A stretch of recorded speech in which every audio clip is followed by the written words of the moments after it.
Okay, I think we finally got the technical glitches worked out.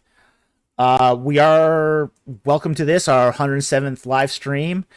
Hot mess of Ebal animal epigraphy. Um, yeah, Bane Ray is probably right. This is what happens when you talk trash about a curse amulet. Uh,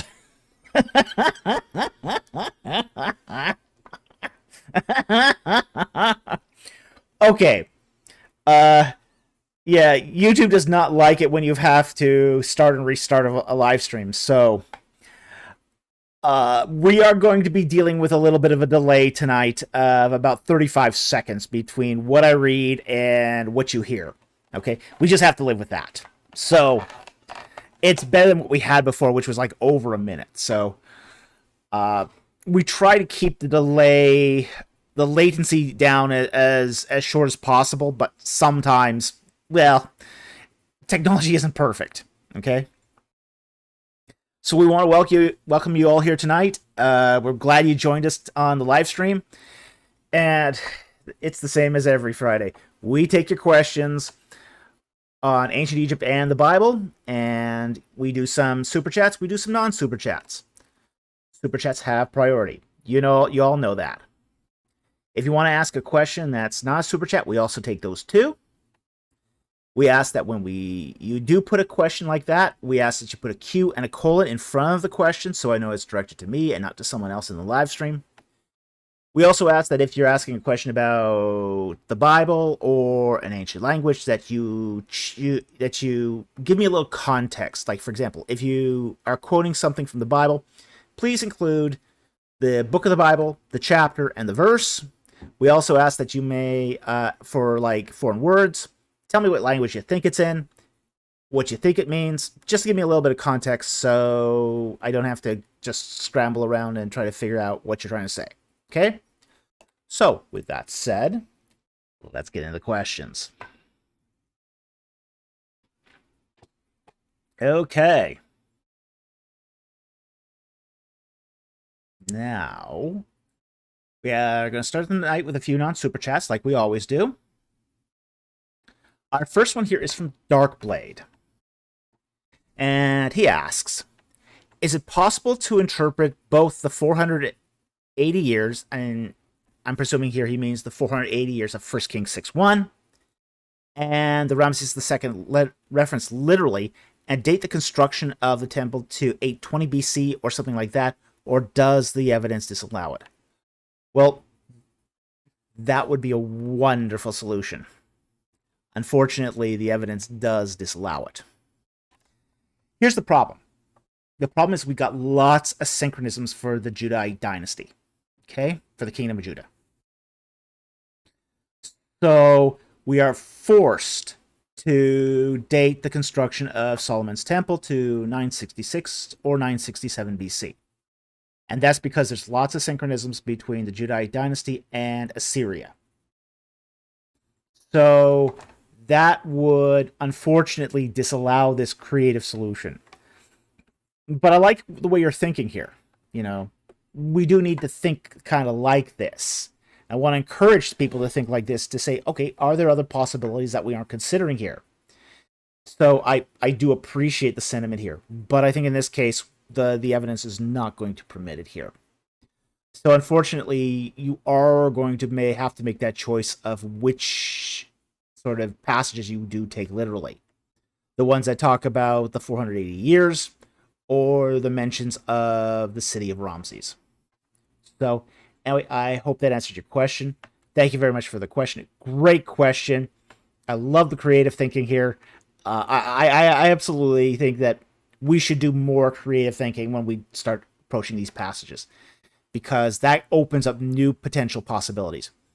And it's okay to do that and still be wrong. So, again, I admire the question, which is why we selected it as our first one for the night. So, thank you very much for the question. Very much appreciate it.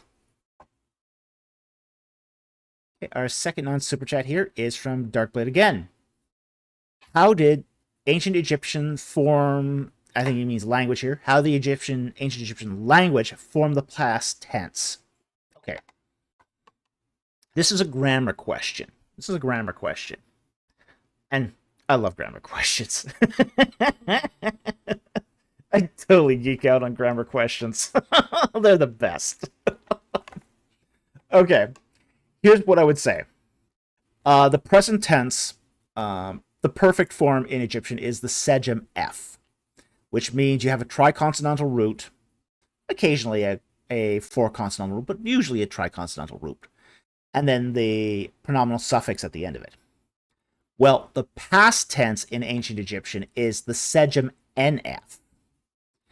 And they would just add an N in between the triconsonantal root and the pronominal suffix, and that would mark it as a past tense. And we see this fully fleshed out by the Middle Kingdom, by Middle Egyptian. Now, unfortunately, in archaic or Old Egyptian, we don't see that. They didn't have a sejm NF form. But by classical or Middle Egyptian, absolutely, it's there. And it's well-attested verbal form. So anyway, thank you very much for the question. Very much appreciate it, and I hope that helped. Again, it's a grammar question. I love it. And the language did have a past tense.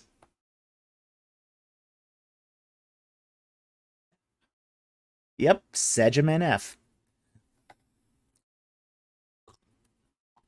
It's what the form is called, at least in Egyptology. So, by the way, the verb sejam is the verb to hear. And it's the most regular verb form, which is why it's used always as the sort of the template for explaining grammar in ancient Egyptian. Because it's so regular, it's not even funny. All right. I'm going to take a couple more here. Turn that one off.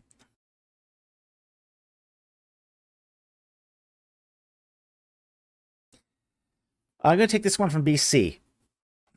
With so many individuals and groups like ABR helping to make Christian academia look like a complete laughingstock, I wonder, are there any reputable bodies supporting solid evidence-based work? And that's a great question. When, say, ABR took over the NEAS, and the NEAS is the Near Eastern Archaeology Society. It used to be an Evangelical society. It's now been overrun by ABR. So they drove out all the moderates. They drove out all sort of the more academic archaeologists. Some of them went to IBR, which is the Institute for Biblical Research. Some of them went to more, say, discipline-specific organizations like RC or I think I think it was the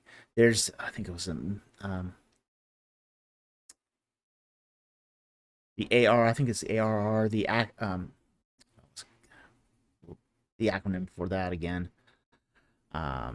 There's another institute that just focuses on the academic study of religion, but it just sort of drove everyone off to the four winds, and there hasn't been really a group that's replaced the NAAS. Again, this is this old adage that bad currency drives out good, and that's what happened here. Was you had bad archaeology driving out good archaeology. But this is what ABR does, is it sort of enters into evangelical organizations, takes it over, and then drives out anyone that disagreed with them. So, I don't know what more to say about that, but unfortunately, nothing's come along to basically sort of fill in the role here of a more moderate ABR. So, and there's a lot of groups out there that have now become very polarized as a result of this as well. So, again, I mean, you got SBL on the extreme liberal spectrum, and IBR is the more conservative of it. But Again, it's not ideal. What's come out as a result has not been ideal. So anyway, thank you very much for the question. Very much appreciated.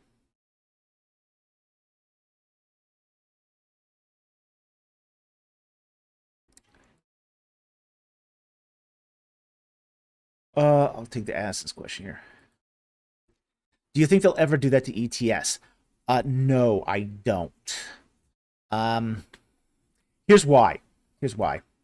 ETS is too big. ETS is just plain too big. We have to understand that ABR is a relatively small organization. And for those who don't know, ABR is the Associates for Biblical Research. ABR is only an organization of about, I'd say, about 40, 50 people. It's only about 40, 50 people. That's more than enough to take over a small organization like the NEAS. But ETS has 2,000 people. They don't have the numbers to take over ETS. Now, they've influenced ETS. They hold their conference, their NEAS conference, inside of ETS. So if you go to ETS, you can go to the NEAS conference. And you can get a whole world of ABR thinking there. Okay? So, they don't have to take over ETS. They're already inside of ETS. But with that said, they can't take over the ETS itself. It's a different organization. It's a bigger organization. But again, they sure have influenced it. I'll say that. They have inserted their own stuff into the ETS journal because at times the editor has been very sympathetic to the NES, much more so than it should be. Yeah, I'm looking at you, Kastenberger. Okay, so anyway, thank you very much for the question. Very, very much appreciate it.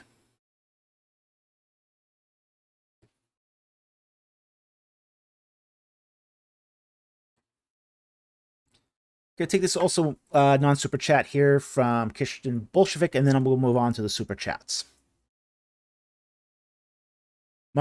In my last question, you said it was normal for monotheistic cult sites to have things like double altars and double standing stones. Are there Egyptian monolatrous cult sites that parallel this? Oh, absolutely. Amarna, the Akhenaten. This is the cult site of Atonism. Atonism has multiple altar sites. So, this is not uncommon for monotheistic cults, not at all. So, we also have to realize, too, that double altars don't necessarily mean you're offering the same offering on each altar. You can have multiple different purposes for various altars.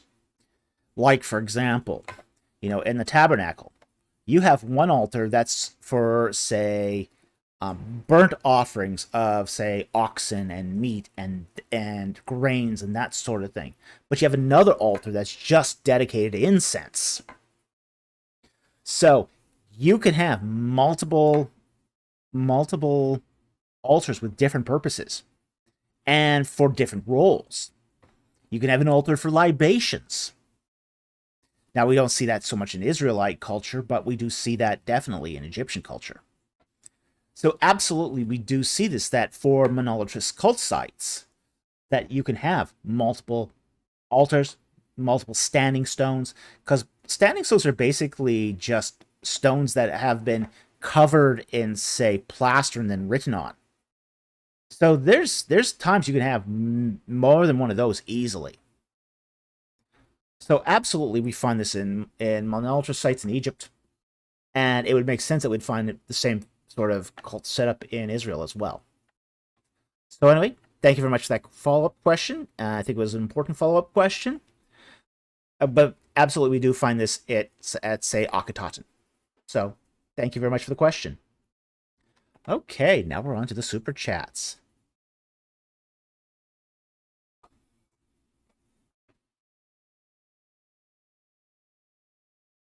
Our first super chat here is from 501 Mobius for $20.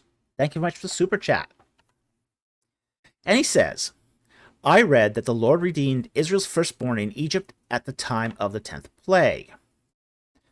Somewhat up for debate, but okay. And there was no need to redeem these a second time. Well, what's your opinion? I think this is a debatable question. Okay? And he continues here. That was an explanation that the 22,273 firstborn males were only newborns born between leaving Egypt and the time of the census.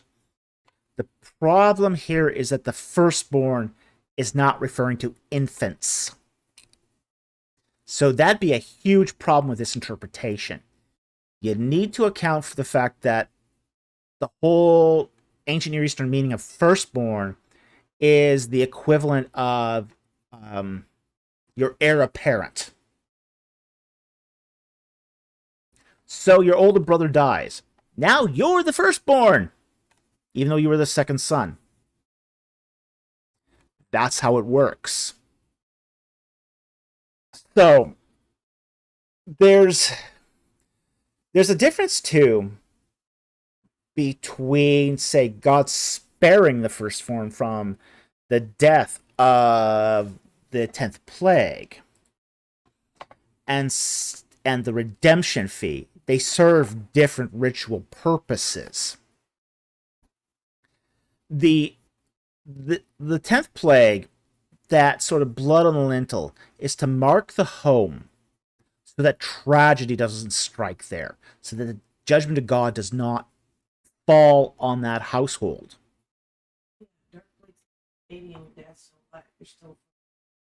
Right. Darkblade says, if you're 80 and your dad's still alive, you're still firstborn, right? And that is correct. We like that in the Ten Commandments. It's an elderly. Yeah. Here's one of the things we love about, say, for example, the movie, the Cecil D. Mills, 10 Commandments. When the plague comes sweeping through, and one of the generals falls dead because his elderly father was still alive. That's a perfect example of this. And DeMille's got it. He got a lot of what these plagues represented. And he understood, because he had that Egyptian background, because he actually listened to his consultants. Surprise, surprise. Not that that ever happens in the movie industry. So, so that would be a problem with this interpretation. Is that you have to twist the meaning of what firstborn means here to get that. But I think the other issue here is that the reading of, say, that census may not be exactly what we think it is either. I'm still formulating some thoughts on this, and I'm not ready to release them yet. But I don't think it's a literal count either. I think there's more going on here.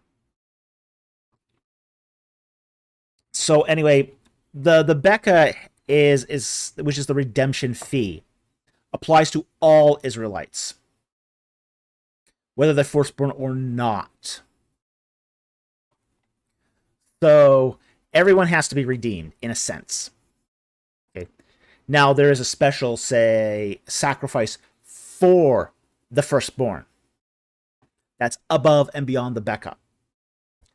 So again, it depends on what level of redemption are you talking about. Say, redemption of the firstborn, redemption of the community. It's a whole lot that's going on here. So with that many moving parts, I'd be very careful with an interpretation like this. So, there might be some merit to it, but I also want to be cautious about it as well. So anyway, thank you very much for the super chat. Very, very much appreciated.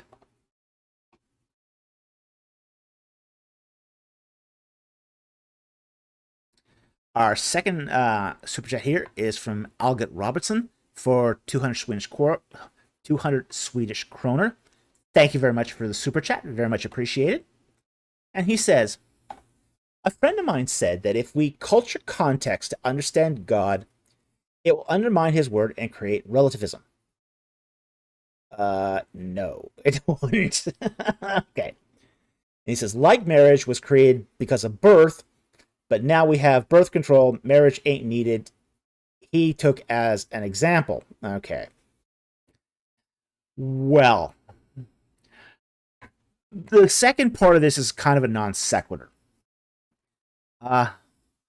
Just because even if marriage was created because of birth, that wouldn't necessarily mean we don't need marriage anymore. If anything, it probably necessitated even more, because now you're planning families. So that would require you to be in a, say, committed relationship where you are, where you have mom, dad, and children. Okay, so the latter doesn't follow. It just simply doesn't follow. But getting back to the former question about whether cultural context would create relativism, and I think that's completely baloney. I think if it's quite the opposite, in fact.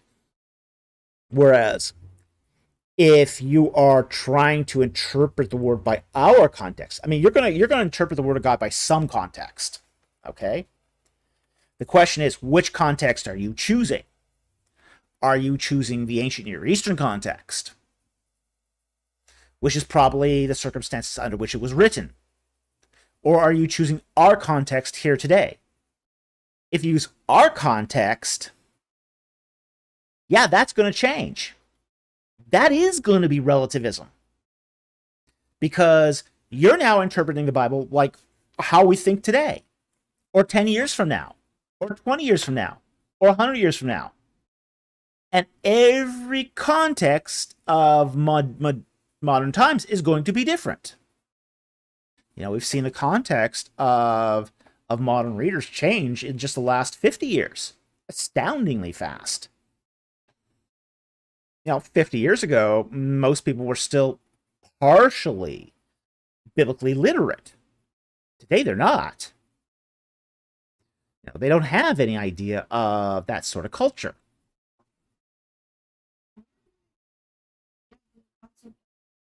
Yeah. Yeah, they don't understand the concept of emic readings. So if anything, it's quite the opposite. Whereas if you try to force the biblical reading into, or any text, I mean, we don't have to talk about just, say, the Bible here. You know, try doing this with Shakespeare. You know, there's a lewd joke in Macbeth where the gatekeeper talks about emptying his dagger. That has no relevance to today's society.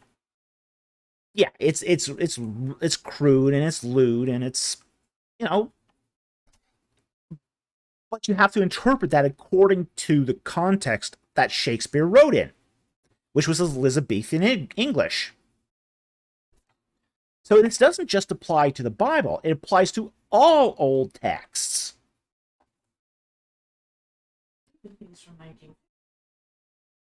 Well, yeah, there's that too. I mean, context, the current cultural zeitgeist changes so fast that to try to interpret any text by what we think today, you know, I mean, how much debate is going over the U.S. Constitution between, say, the originalists who are trying to interpret it according to the context of the founding fathers versus, say, the modernists who are trying to interpret it as a living document of today. You know, it's a really weird thing is to try to interpret texts in that way. But it also comes out of postmodernity. You know, postmodernity is going to say, oh, well, what the text means to me is what it means. What? I mean, I remember in my English class in college, we did a paper on a piece of poetry, and I don't remember what the poem was. But I put in the effort to look up what the original author had said about the poem, found an article that he wrote about the poem, and it's like, okay, I based the paper on that.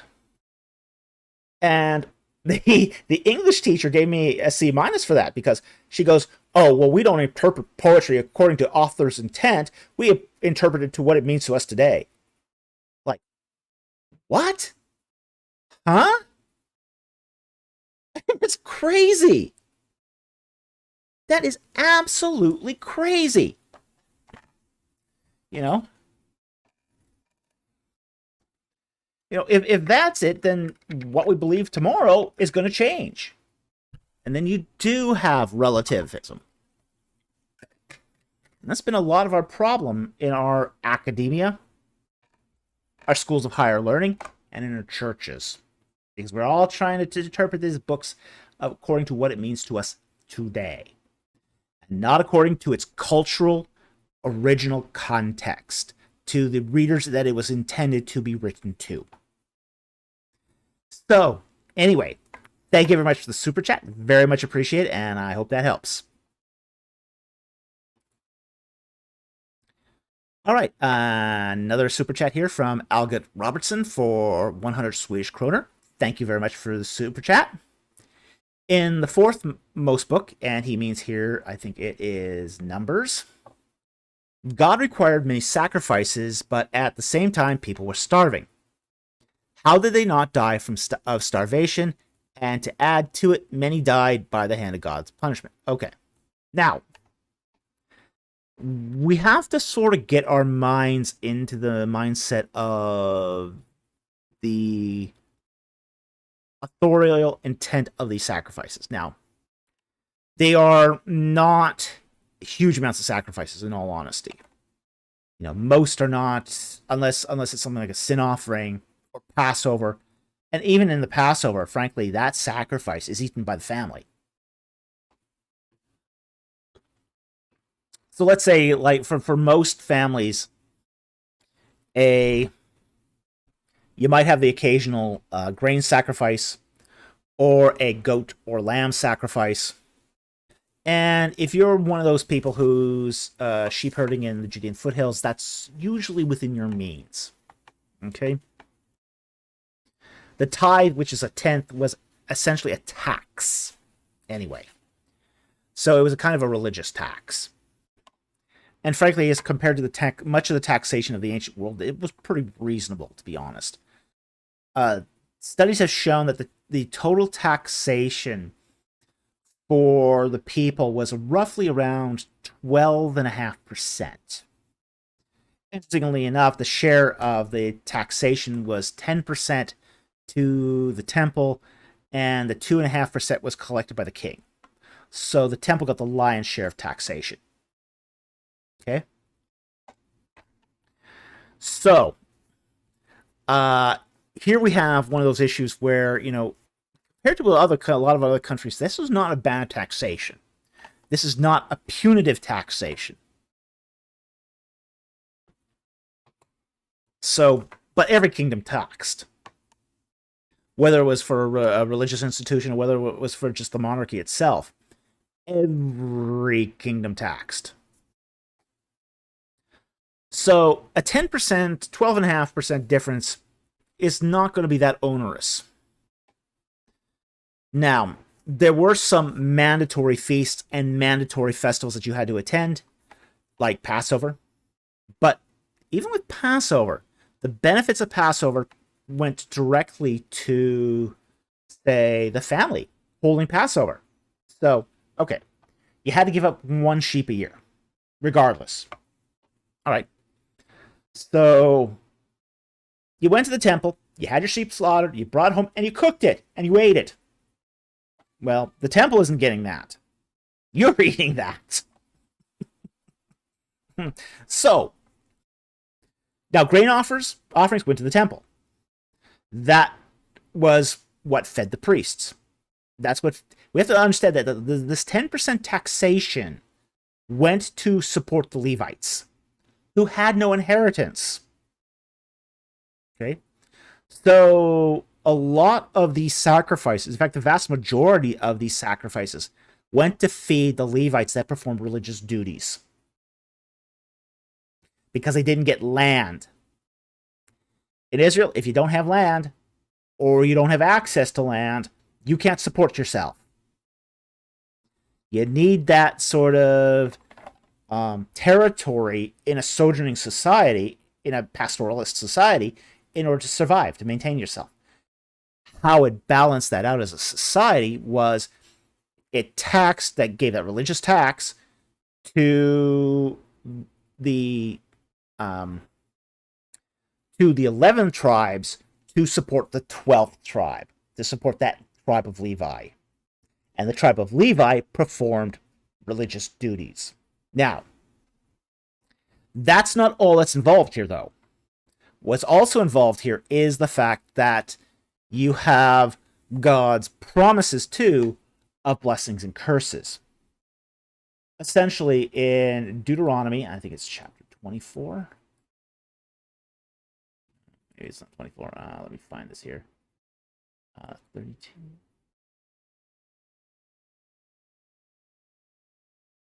Deuteronomy 28. Okay? Now it shall be, if you diligently obey the Lord your God, being careful to do all his commandments, which I command you today, the Lord your God will set you high above all the nations of the earth. And all of these blessings shall come upon you and overtake you, if you will obey the Lord your God.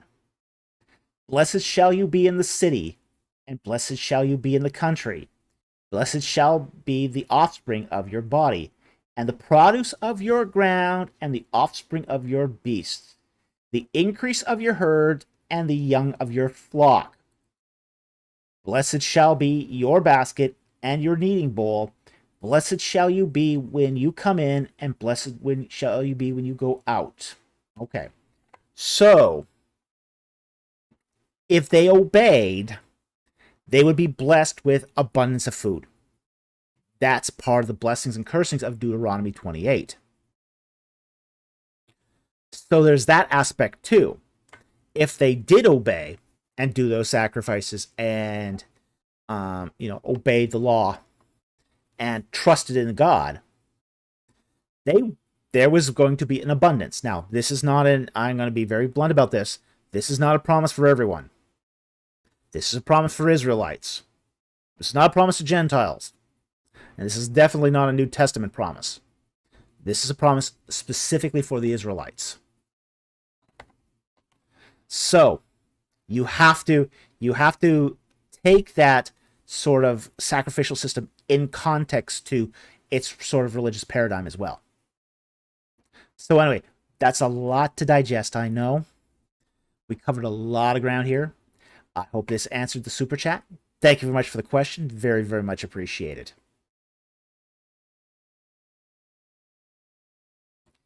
Okay, the next one is also from Algot Robertson for 50 Swedish kroner. Thank you very much for the super chat. And he says, in the fourth book of Moses, which is again the book of Numbers, chapter 25, verse 8. Thank you for including that reference. Why did he stab at nether region? Is this symbol rather than literal? Why did not man get killed the same way? Well, okay, this is going to get graphic.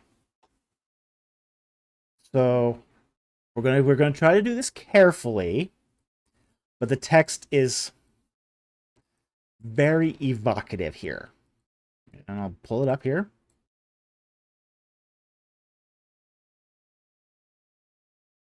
Okay. Now, this chapter is talking about the disobedience of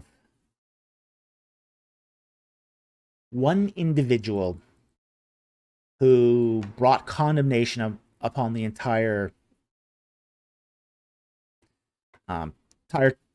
nation, and plague swept through as a result. But we'll read the verse here, and we'll start actually at verse 7. When Phinehas the son of Eleazar, the son of Aaron, the priest, saw it, He arose from the midst of the congregation and took a spear in his hand. And he went after the man of Israel into the tent and pierced both of them through, the man of Israel and the woman through the body. So the plague of the sons of Israel was checked. Okay? So that's verses 7 and 8. Now, here's what's going on here. Is this Israelite is having coitus with a non-Israelite woman. Okay? A Midianite, I believe. And I think it's a Midianite anyway. Let me check here.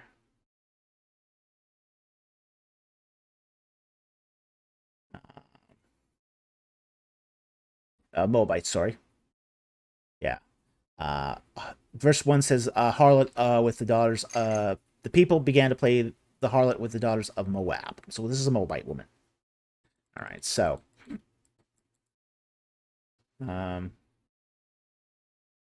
Nope, it is a Midianite. Sorry, verse 6.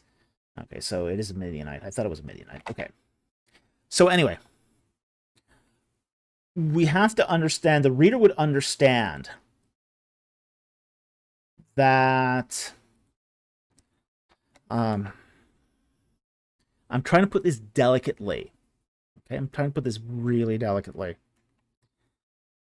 That the way that sexual positions were done in the ancient world was that the man lied on the ground and the woman would be on the top. Okay, I'll leave that to you. That's your imagination. Okay. So essentially, what's happening in this passage is that Phinehas sees a man go into his tent with a Midianite woman, and he catches them in the act. Okay. They're doing the nasty in the tent. And basically, Phinehas drives the spear through them both. One thrust through both of them. So that's what the Hebrew of this passage conveys. So it isn't that one's got it through the body and the other didn't. They both got it through, and the text says the belly. So he drives it through both of them at the same time. It's a very graphic passage. It's meant to inspire fear in the Israelites. Okay? And it should. It should. Because of the consequences it was having on the rest of the nation. The consequences is in verse 9, verse 8 and 9. So the plague on the sons of Israel was checked, and those who died by the plague were 24,000. So because Israel was disobeying, the protection that had been upon Israel had been removed. And because of that, plague broke out. So the actions of this Israelite had consequences on the nation at large.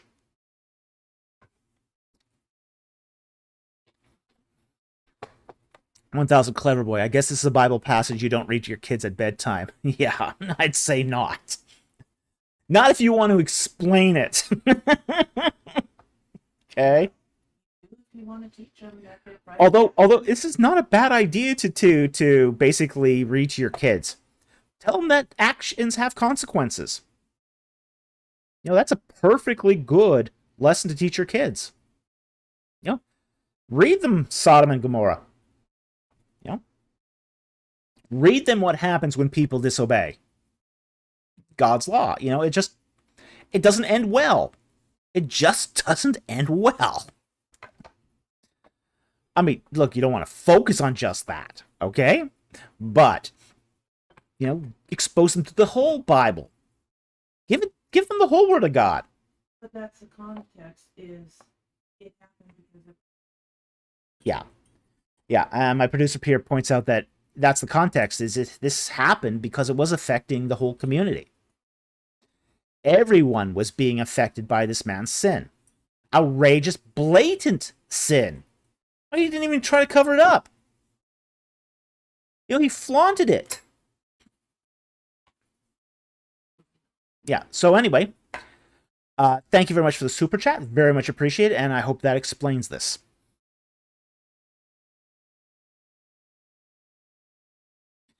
Okay, our next one here is also from Algot Robertson for 50 Swedish kroner.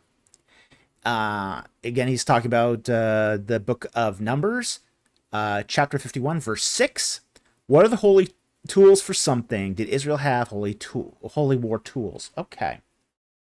We will take this. Actually is a kind of more nuanced question than you would expect.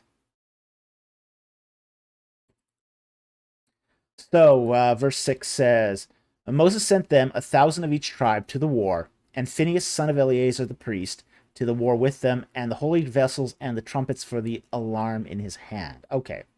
So they made war against Midian, just as the Lord had commanded Moses, and they killed every male. All right. What are the holy tools? Okay. The holy tools are the implements that were used in the tabernacle. That's what they are. What relevance do they have to war? Well, they were used, the fact is the Ark of the Covenant, the altars, these were often taken on parade when Israel went to war. And they were done so to try to elicit God's blessing on the combat. They did not have holy tools of war.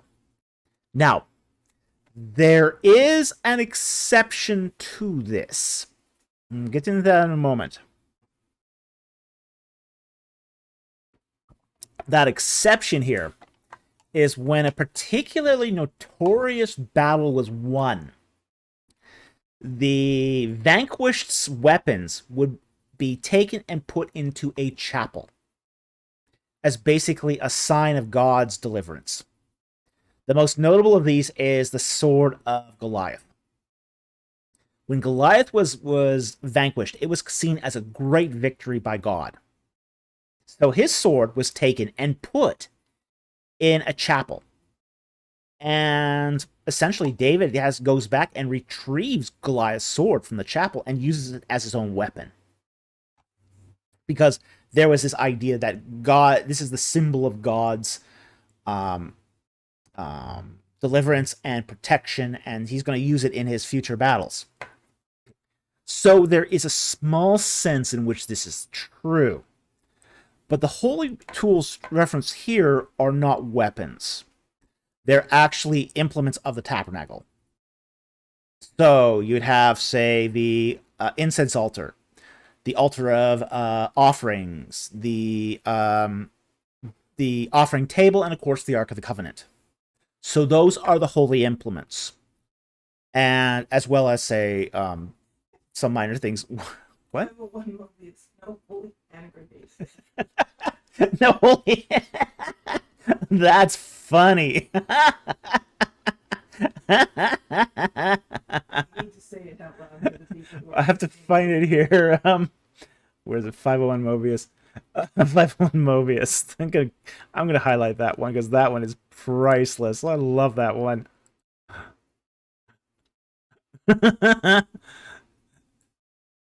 Oops. So no holy hand grenade.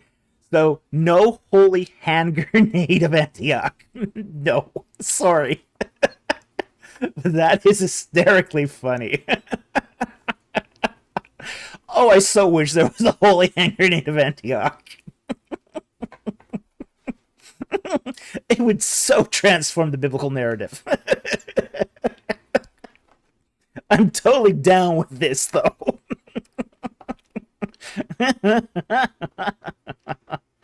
Yeah, so ultimately, again, we're talking here about the Ark of the Covenant, and its accompanying shrines, or sorry, accompanying ritual furniture, and its holy implements, which happen to do more with the service of the tabernacle than it has to do with any weapons of war. So, anyway, let me get back to the original super chat here. So anyway, I hope that answered your super chat. Thank you very much for the super chat. Really appreciate it, and I hope that helped. You said, but there was a killer. Cooley27 says, but there was a killer rabbit. Oh yeah, sure, absolutely. Hey, you're not supposed to touch those rabbits. Okay? That's a no-no in the Bible.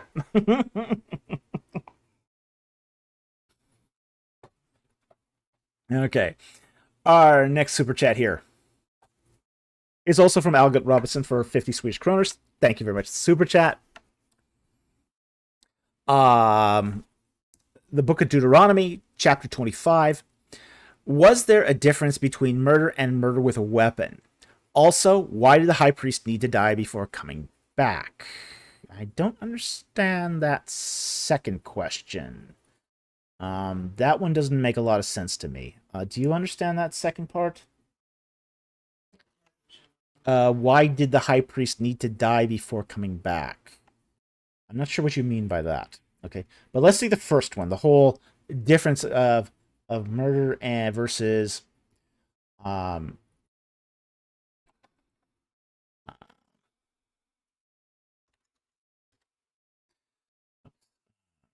sorry, Deuteronomy. Trying to get rid of that annoying highlighting sometimes. It wouldn't actually be, it's not in Deuteronomy, so it's actually in Numbers. So it's 4 most book, not 5. So let's go to that here. Okay. And what the text here is talking about is the Levitical city, the refuge cities.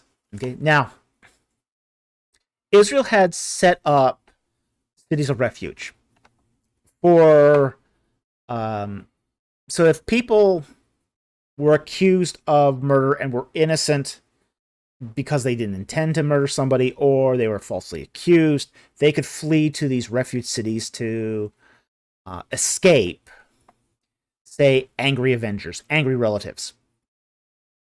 So they were fleeing the lex talionis, the law of retribution. But there is a difference here between murder and murder with a weapon. Now, here's how they're parsing this. And we can go down here to, let's see which verse it is.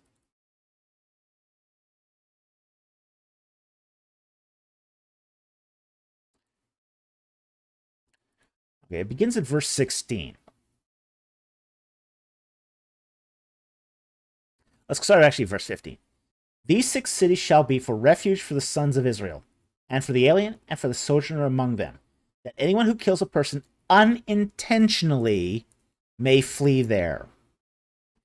But if he struck him down with an iron object, so that he died, he is a murderer. The murderer shall surely be put to death. Okay, so if you struck him down with an iron object, you had something in your hand and just beat the guy down, that's not unintentional. At least not in the mindset. Verse 17. If he struck him down with a stone in the hand, by which he may die, as a result he died, he is a murderer. Then the murderer shall be surely put to death. Okay, so you're not using an iron tool, now you're using stone. Still a weapon. Verse 18. Or if he struck him down with a wooden object in his hand, by which he may die. As a result he died, he's a murderer. Okay, so if you beat a guy down with a Louisville slugger, yeah, you're still a murderer. In verse 19, the blood avenger himself shall put the murderer to death, and he shall put him to death when he meets him. Okay, so there's that idea here that if it looks like murder, probably is murder. So, verse 20, and then speaks to intent. And if he pushed him of hatred or threw something at him lying in wait, and as a result he died, or if he struck him down with his hand in enmity, and as a result he died, the one who struck him shall surely be put to death. He is a murderer. The blood avenger shall put the murderer to death when he meets him. Okay. If you meant to kill him, you're a murderer. Or if you did it out of anger, you're a murderer. But the refuge cities are for a different situation. Okay? But if he pushed him suddenly without enmity, or threw something at him without lying in wait, or if any deadly object of stone, and without seeing it, dropped on him so that he died while he was not his enemy, nor seeking his injury, then the congregation shall judge between the slayer and the blood avenger according to these ordinances. Okay, so, and this happened.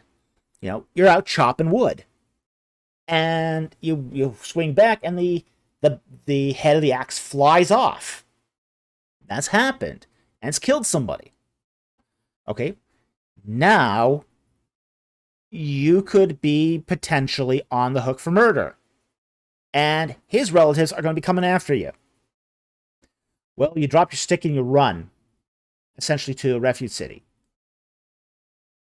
And you get there and you explain the situation. It's like, hey, this guy wasn't my enemy. He was my best friend. I don't want to kill him. It just happened.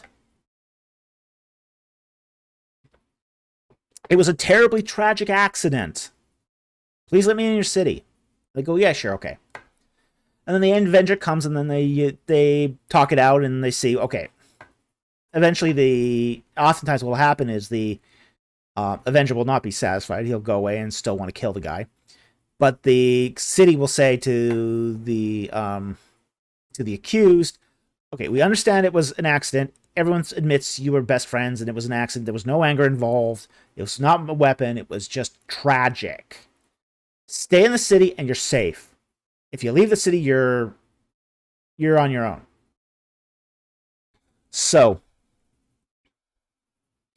it's a matter of it being the circumstances here that constitutes what's murder and what isn't. Okay, and the Bible really clearly the whole language of biblical Hebrew here basically delineates between killing and murder. But this is one of the reasons why the commandment is, thou shalt not commit murder, not thou shalt not kill. Thou shalt not kill is a mistranslation of the word for murder. Because, yeah, it's the nuance. It's the nuance here that's really, really important. So that's the difference between, say, killing and murder with a weapon. Murder with a weapon only makes it clear that you had the means to commit the murder and you were intending to make the murder. So that's why there's a difference here. Okay? So anyway, I hope that answers your question. Thank you very much for the super chat. Very much appreciate it.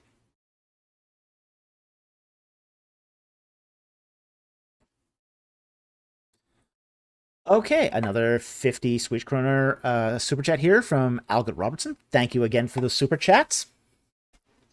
Any good book, Bible commentary that has commentary on almost all verses of the Old Testament. Any good fantasy books. Your thoughts on Witcher.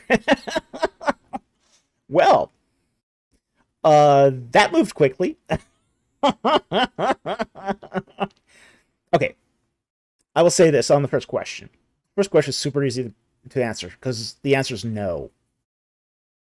There's not one good book that covers all the Old Testament. Okay. I wish people would stop selling Matthew Henry's commentary, honestly. It's a terrible commentary. Absolutely awful commentary. It should be burned. Burned, along with Strong's Concordance. Here's the thing with doing any commentary. Commentaries are written, good commentaries are written by specialists. Okay? They're written by specialists. Nobody is a specialist in the entire Old Testament. Why should Strong's Concordance be burned too? It should be burned because, and this is by Panama Politea, PH. The reason why Strong's Concordance should be burned is because its lexical information is so out of date it isn't even funny. It's terribly out of date. And it's not nuanced for the history of Hebrew as a language. So it's really an awful concordance. People should not be using Strong's anymore. And people shouldn't use Matthew Henry's commentary anymore. Again, really out of date. It was out of date when it was published. It's that bad. So I would suggest that, say, if you want a good commentary, pick a book. And then pick the best commentary for that particular book. There's no commentary that covers it all. Even ones that I think are really good series, and there's some series that I think are really, really good. Okay? I think Nikot, the New International Commentary on the Old Testament, is a very, very good series. It's a very good series of commentaries. It's probably one of the best. But that's a series. That's multiple. But it's missing the book of Exodus. And that's the one book they've never done a commentary for, is Exodus. Great commentary series with this huge gaping hole in it. So even the best commentary series is not going to cover it all. And it's not going to cover it all that in a good way. For example, the Word Bible Commentary. I'm a big fan of the Word Bible Commentary, too. I think it's a great commentary. But it's better for the New Testament. It's really good for the New Testament. It's kind of crap for the Old Testament. So, mileage is going to vary. It really is going to vary. So, you're not going to find a one-stop shop answer to that question. It's just one of those things that's just unfortunate. So, here's what I would suggest. I think you should pick the best particular commentary for any particular book you want to read or study. And get a couple of them. You can get these things used too. There's nothing wrong with the used commentary.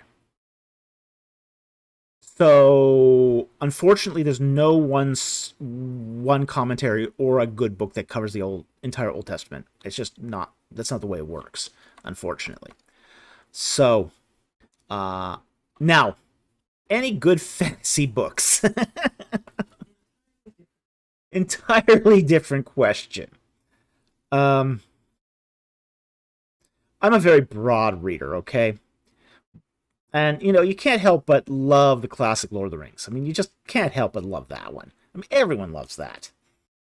Okay? What would be some other good ones, though, that we would recommend? Fantasy books.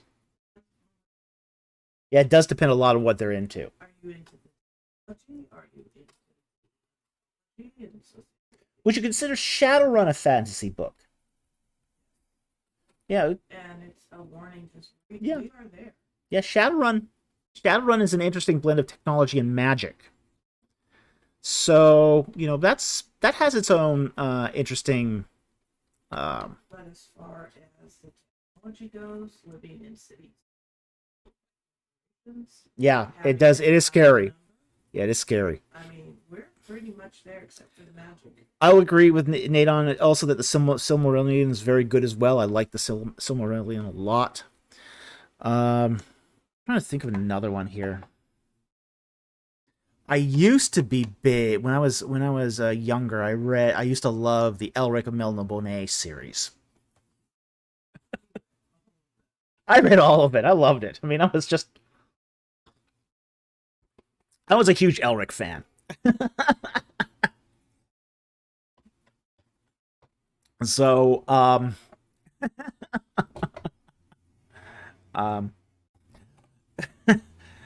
Narnia, I never got into Narnia. Dune counts. I wouldn't count Dune as fantasy. I'd count that as science fiction.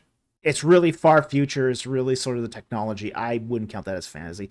I know there's sort of a blurred lines between fantasy and science fiction, but I wouldn't count it as fantasy. But Yeah, so I never got into Narnia.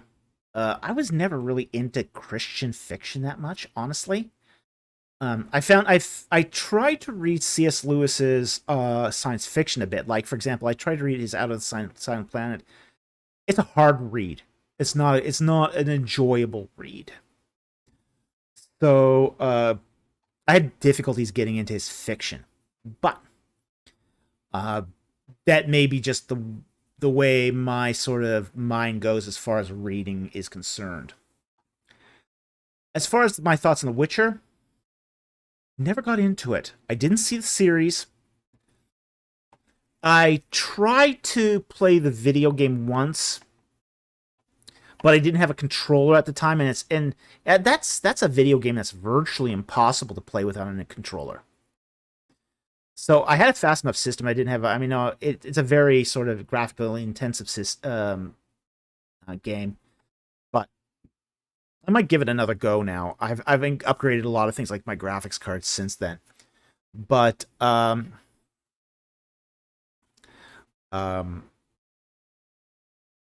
I'm considering trying The Witcher again as far as doing the video game, but I haven't watched the series. The series didn't really sort of catch my attention. So, anyway, I hope that answered your questions. Thank you very much for the super chat. Very much appreciate it, and love the rabbit trail.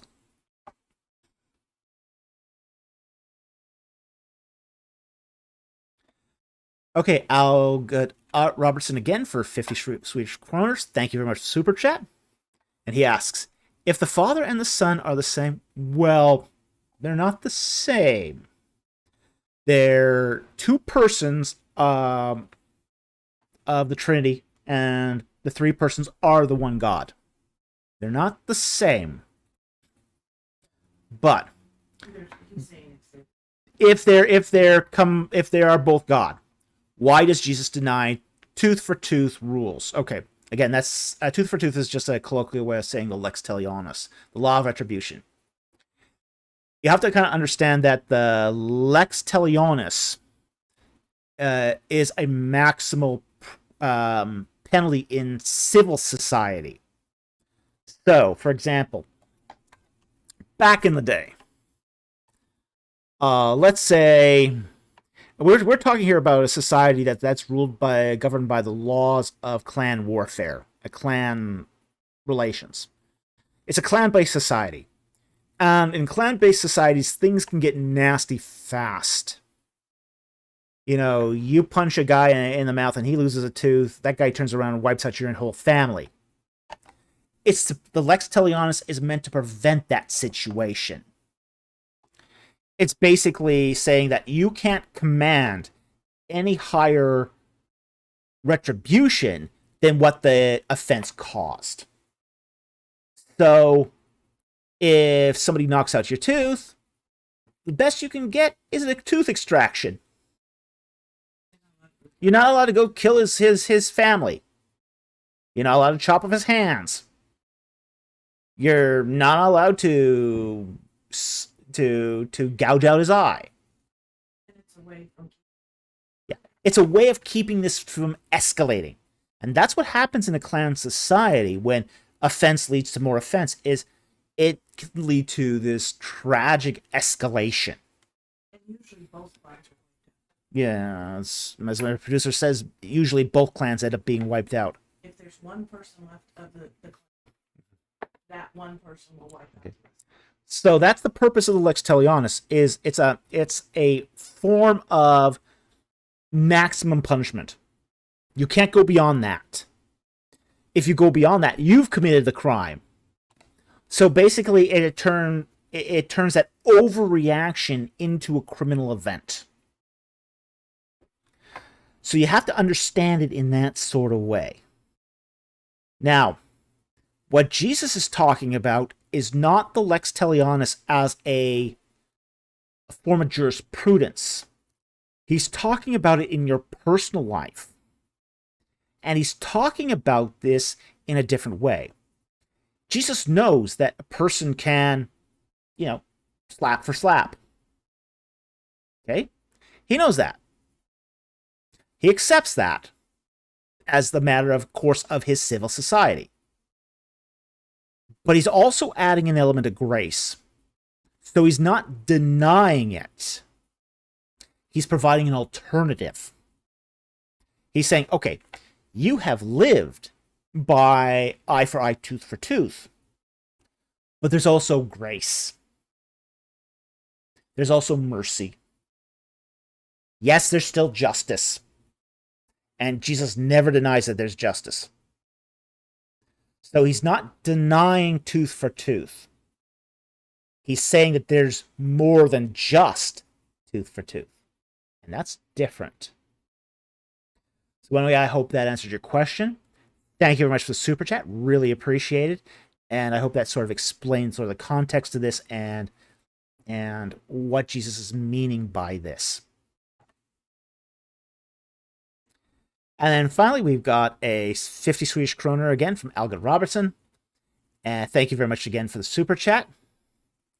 And he asks, any good book that reconciles the God in the Old Testament and the New Testament? My pastors deny the Old Testament, so have no guidance why God seems so different. Okay. That's bad. Yeah, okay. I've got some concerns here. Okay? I think any pastor that denies the New Testament, now I know there are church traditions out there that focus on the New Testament, and I think that's not great, honestly, because it does lead to biblical illiteracy. But to deny the Old Testament, that's Marcionism. That's a problem. Yeah. I would, if I was in this position, I would say you might want to consider looking at other options. At least ones that don't deny the Old Testament. It's one thing to, as I say, to focus on the New Testament. I know why pastors do that. It's easier to preach from. It's easier to understand. Okay, I get all that. But denying it is to deny Scripture itself. You know, when Paul writes Timothy, and he says all Scripture is inspired, useful for teaching, correction, reproof, and rebuke. He's not talking the New Testament there. That verse, because the New Testament didn't exist. Only 2 epistles existed at that time. Paul is talking about the Old Testament. We never think about this.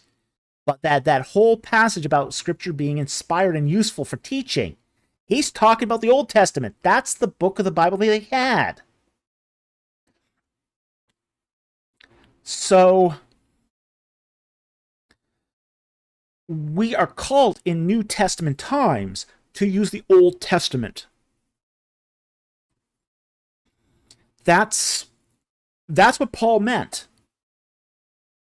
Again, this is where context matters. Okay. If we read according to what we have today, yeah, we would say it's the New Testament, but it's not. Paul's talking about the Old Testament. It says, yeah, he didn't have a New Testament. I mean, none of the Gospels had been written. Maybe Mark had been written, but that would be it. And that's if you take an early date for Mark. But the other 3 Gospels didn't exist. That's for sure. Oh boy. So any pastor that denies the Old Testament, you need to shop around for another pastor. Okay. I think that's a very, very problematic thing. He's not going to get his New Testament right if he denies the Old Testament. Simply put. The other thing is, as far as good books that reconcile the God in Old and New Testament, Paul Copan has written a series that's actually, I think, relatively decent. I've heard him speak on this several times. His solutions seem very sensible. I don't think there's any contradiction between the God of the Old and the New Testament, honestly. Yes, there's differences in covenants. There's differences in how people approach God.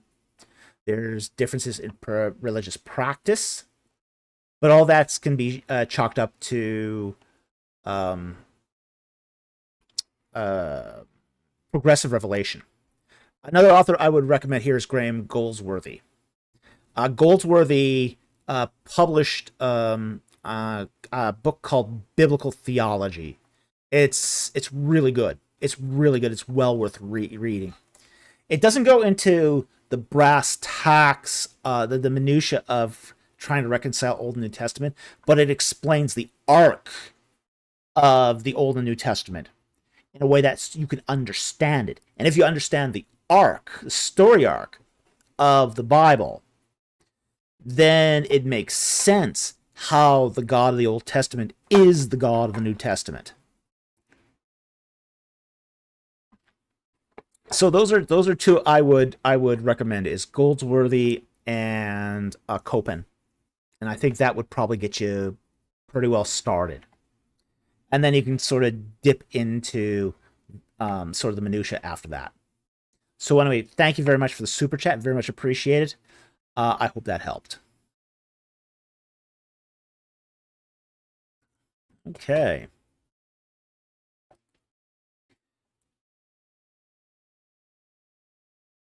I'm going to take this non-super chat here. Because I have seen this. And he didn't put a Q and a colon in front of it. We'll forgive. We'll forgive this. Scripture, the Story Scripture podcast asks, I think he means C, Gershon Galil Facebook post giving an image that seems legit.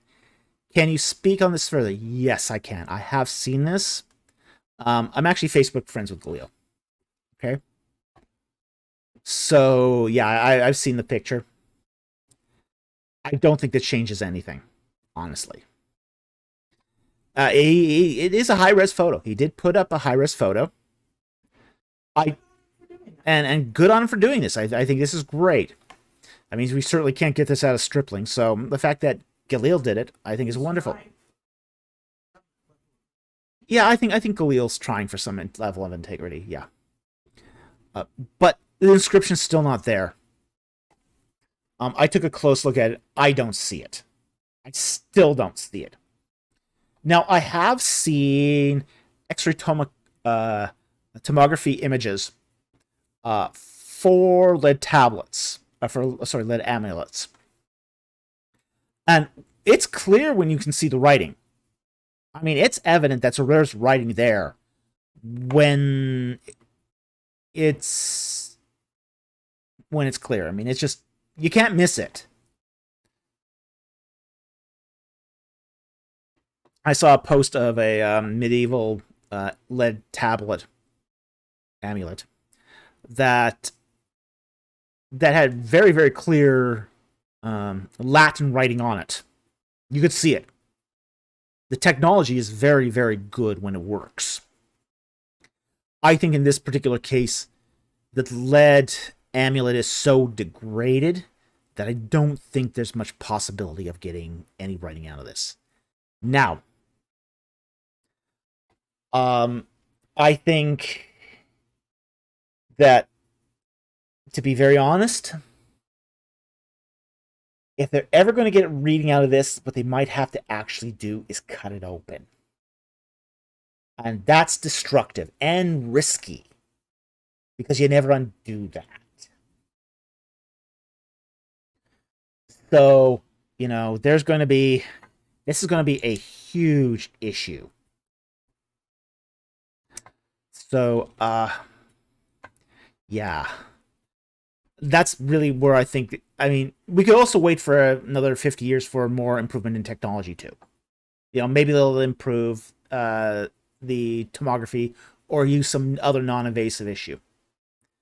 But the X-ray tomography we have today is not producing an image that you can do epigraphy from. It just isn't. Oh yeah, tomography itself would have seen incredible 100 years ago. There's no doubt about it. And I do think it's a legitimate artifact. I don't think this is a forgery. I think this is a real, lead curse amulet found on the Mountain of Curses, Mount Ebal. No denying any of that. We just don't know what it reads. And I think that's the point. Is you just can't make it up.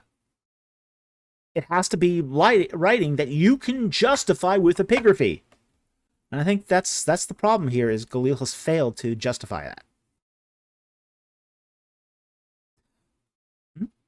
So, my question would then be, if it was not somebody like ABR with a precondition of what they found, what do you think an ordinary archaeologist would? My producer asks, what do you think an ordinary archaeologist that would not have been, say, tainted with ABR's bias would have found reading this tablet? I think he would have found a couple letters. At tops. He would have found a couple letters. He would have found a meme. He would have found a hey. And that would have been about it. He might have found a resh. He probably would have gone with the original diggers. Yeah, Adam Zertel. He gone with Zertel's dating. He would have gone with Zertel's dating, yeah.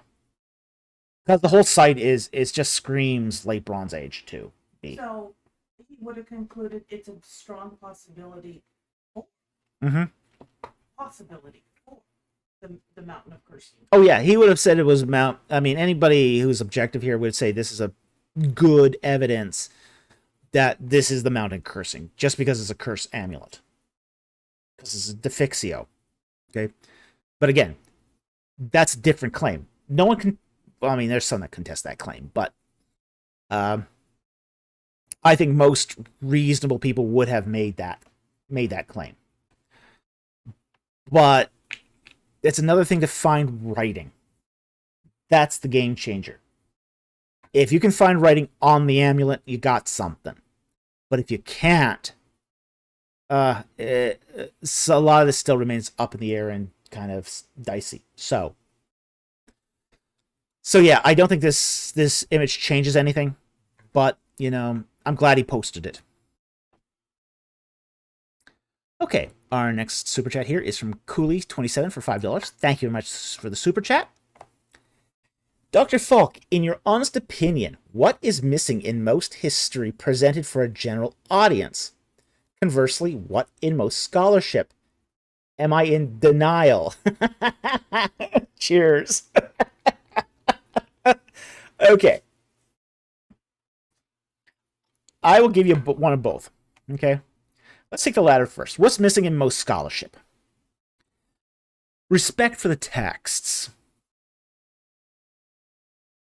Basically, when a scholar goes into a text, sometimes he has a preconceived notion that he's going to try to disprove the text. We should never approach texts on that level. We should approach the text on the basis of what did the original writers think, what did the original readers that would have received the text think, and then try to respect what the text is trying to communicate. And it doesn't matter which text this is. It doesn't matter if it's the Bible. It doesn't matter if it's the Hymn to the Aten. It doesn't matter if it's Enuma Elish. It doesn't matter if it's the instruction of Tahotep. Take all the ancient texts on their level with the message they're trying to communicate to whom they're trying to communicate. This seems pretty straightforward. Sometimes scholars think they're in the business of debunking.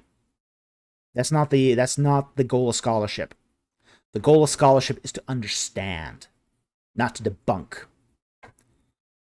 Debunking is not scholarship. It's advocacy. And advocacy has no place in scholarship. Okay? So I'll repeat that. Debunking has no place in scholarship. That's advocacy. Advocacy is not scholarship. Scholarship is trying to understand. We look at these ancient texts in order to understand them. Debunking, that's grinding an ideological axe. And that's advocacy.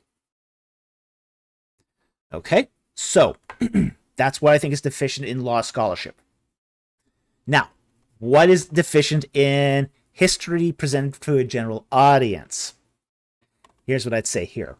It's cultural context. When we look at what is the sort of history presented for a general audience, it generally breaks down into two categories. One is, say, entertainment. The other is documentary. Okay? And both of them have a very similar problem, which is they didn't study the cultural context of whatever they're presenting enough to portray it in an accurate manner. And you see this all the time in like costuming, artifacts, the things that show up on the screen. What? Yeah, wagon wheels. Oh, don't get me started on the wheel. Oh my gosh. Okay. I did a little brief historical consult for the movie King Arthur. Okay? And they had a wheel on a wagon. Okay? And it looked like it had been made for the Flintstones. Okay? It was basically like they took strips of plywood and cut a circle out, and that was their wheel. No wheel in the ancient world ever looked like that. Because it would get wet, swell, and fall apart. You know, because it's just not appropriate as a wheel. Wheels are an extension of bow-making technology. They are stretched around the spokes. Well, you know, I try to tell them this, and it's just like, no, I don't want to change it. It's like, okay. Yeah.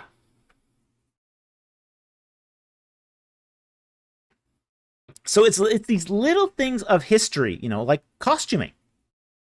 I mean, like in Exodus, Gods and Kings, where Ramses is dressed up like a queen, like an Egyptian queen. He's wearing the queen's crown. No, that's so wrong. Or they're lifting champagne glasses that you could get at like Crate and Barrel. I mean, this is like, what? Lord of the Rings. You know, I mean, a lot more attention has to be placed on the props, the costumes, just sort of the material culture of this day and age. And, you know, it takes work and it takes some research, but it's also doable. Wow. So this is what I think is missing from most of this is just the attention to the history itself, the historical contexts.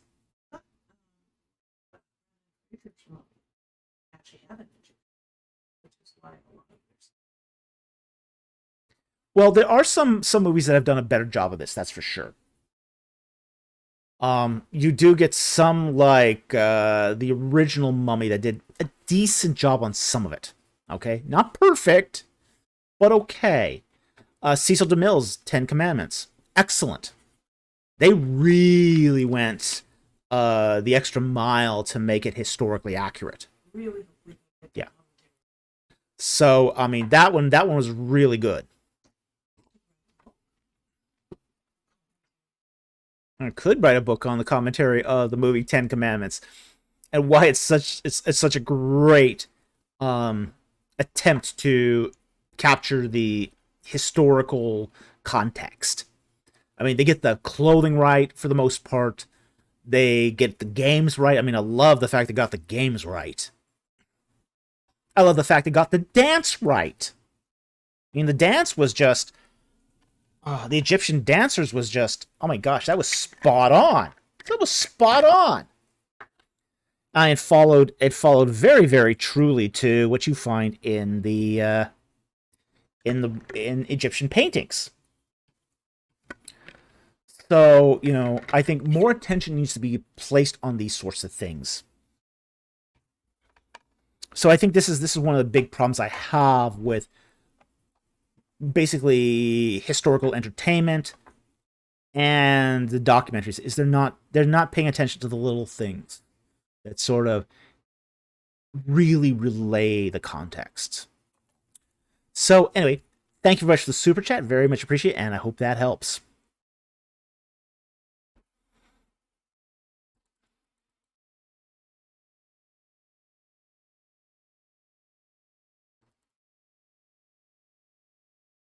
Okay, Billy Ningen here for $5. Thank you very much for the super chat. Dr. Falk, in your honest opinion, could some of the gods in Greece, Roman, Egyptian, Indian pantheon be real? Could some of them be sons of God? Okay.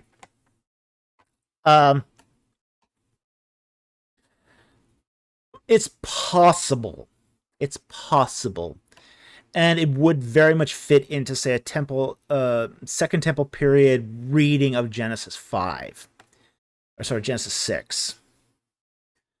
But I have some concerns about that too.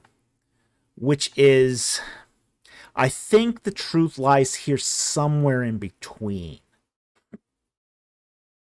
Which is that the original meaning of Genesis 6 and the sons of God is not defined by Second Temple period readings, but by late Bronze Age readings. So if you've got that sort of context in mind, you're not going to get sort of the same view that the gods of the ancient world were real. Now, that's not to say that there isn't some demonic influence behind it. So in that respect, it could be real. So it depends on what sense you're talking about as real. Real as in being they're sons of God, or real in the sense of them being, say, demonic adversaries. So there is going to be a difference of nuance here in what's behind what's real. Now, there is the idea too, and this was proposed by some of the church fathers, that some of the gods were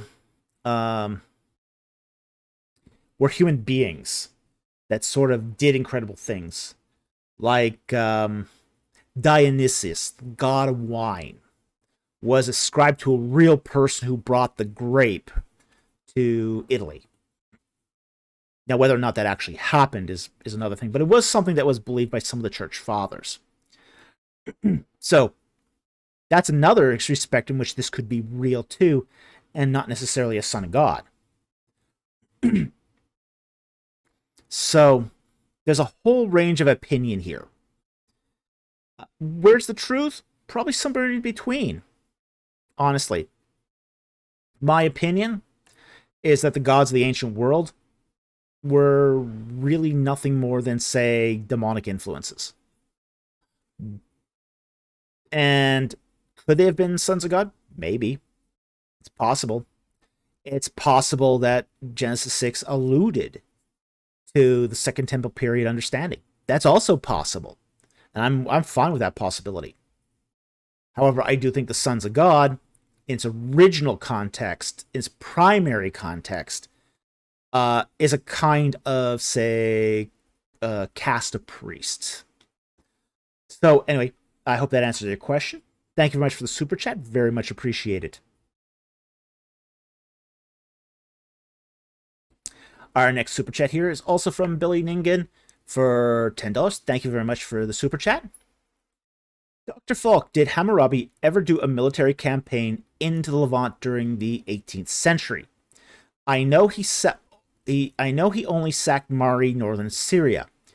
What do secular scholars think about Amraphel Hammurabi? Okay, now most secular scholars are going to disagree with the connection between Amraphel and Hammurabi.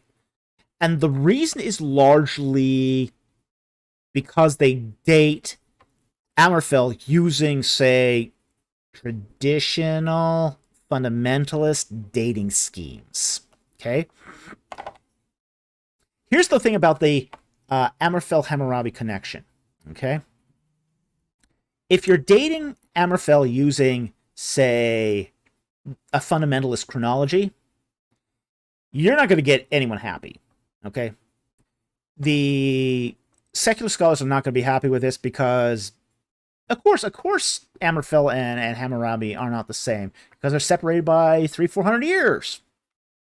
Okay? You're not going to make the fundamentalists happy either because Amraphel dates to the 18th century. What are you talking about? You know, Amraphel is 21st century. They're all going to have both sides of this issue here rejected for the same, pretty much the same reason, but on, say, for looking at it through opposite ends of the scope. Okay? So the secular scholar is going to see the chronological differences between Amraphel and Hammurabi and reject it outright. The fundamentalist is going to say, okay, you know, this denies our particular reading of Genesis 11. So we're going to reject that too. So, you know, you're going to get it in the neck from both sides on this one. So, you know, you're going to have to take that into account when you deal here with, say, what the scholars think here.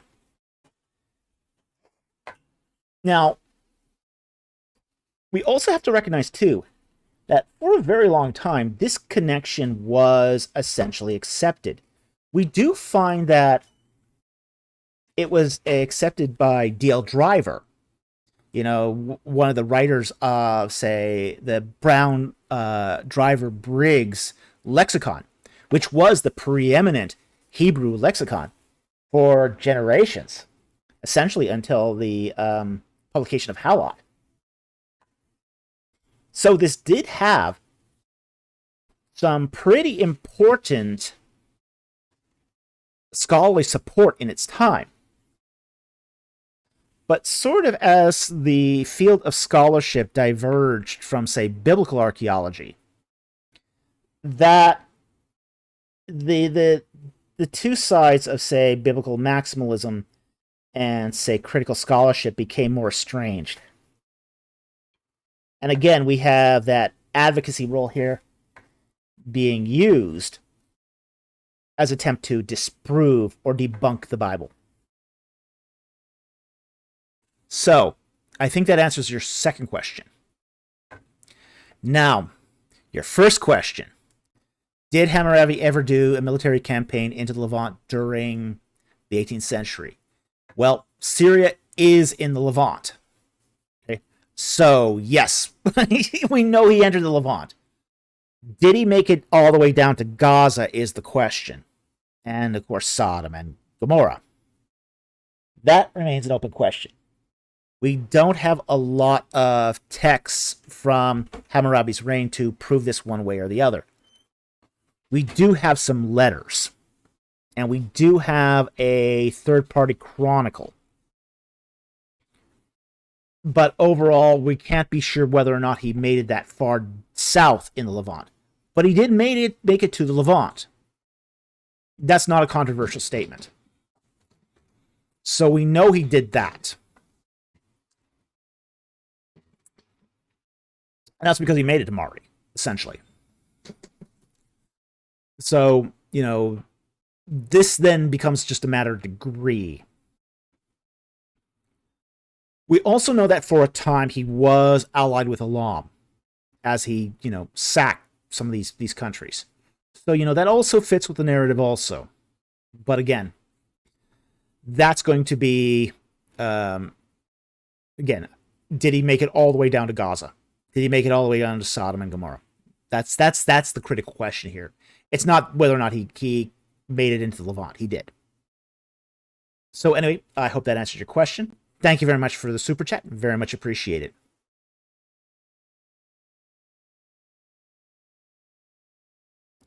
Okay, Billy Ningen again for $5. Thank you very much for the super chat.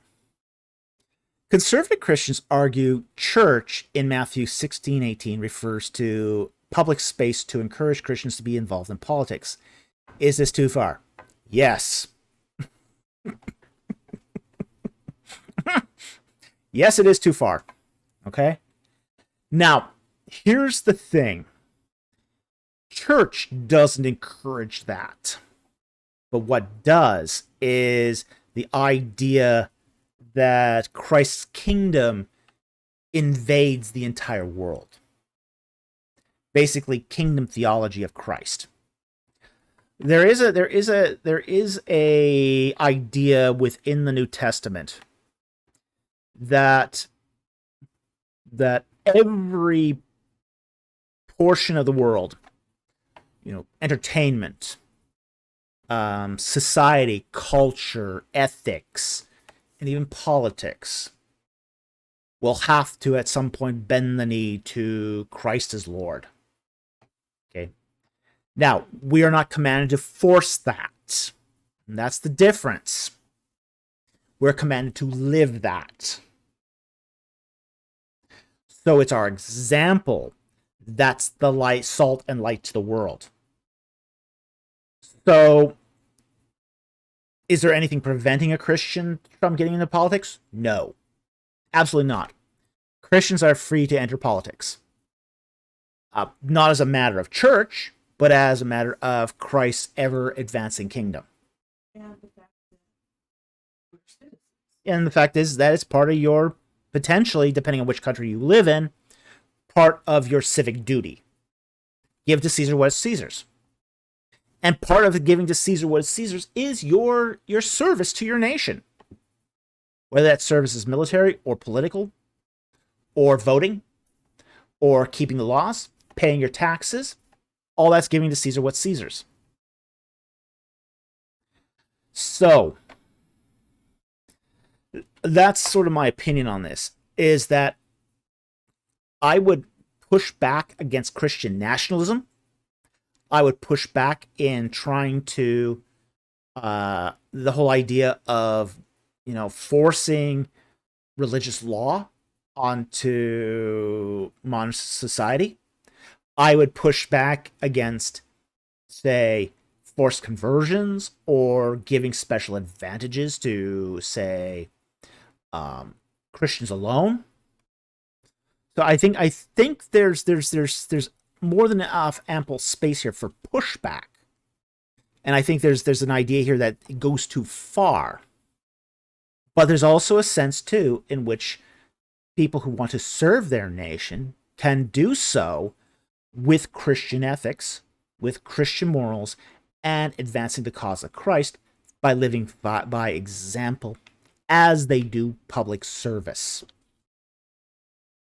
So, anyway, I hope that helped. Thank you very much for the super chat. Really appreciate it. And I think there's a balance there.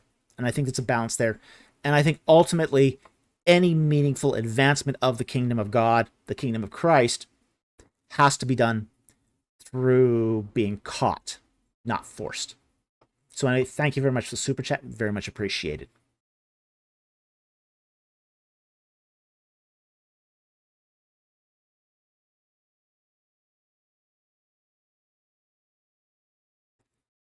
Okay, we have a $2 super chat here from Let Me Explain, followers of the Shepherd. Thank you very much for that super chat. My question is in the chat. Okay. Yep. Okay, and he says, in Zechariah 9:9, what does the Hebrew word nusa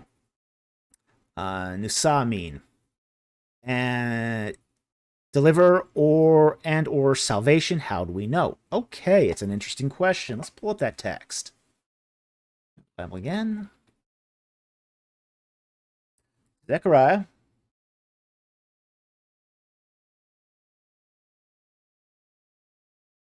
Not Haggai. Zechariah 9.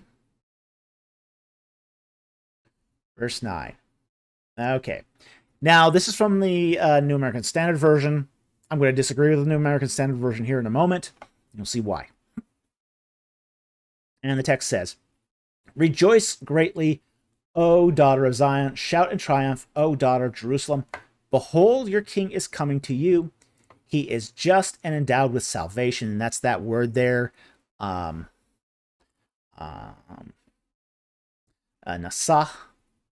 or Nusa. Humble and mounted on a donkey, even on a colt, the foal of a donkey. All right.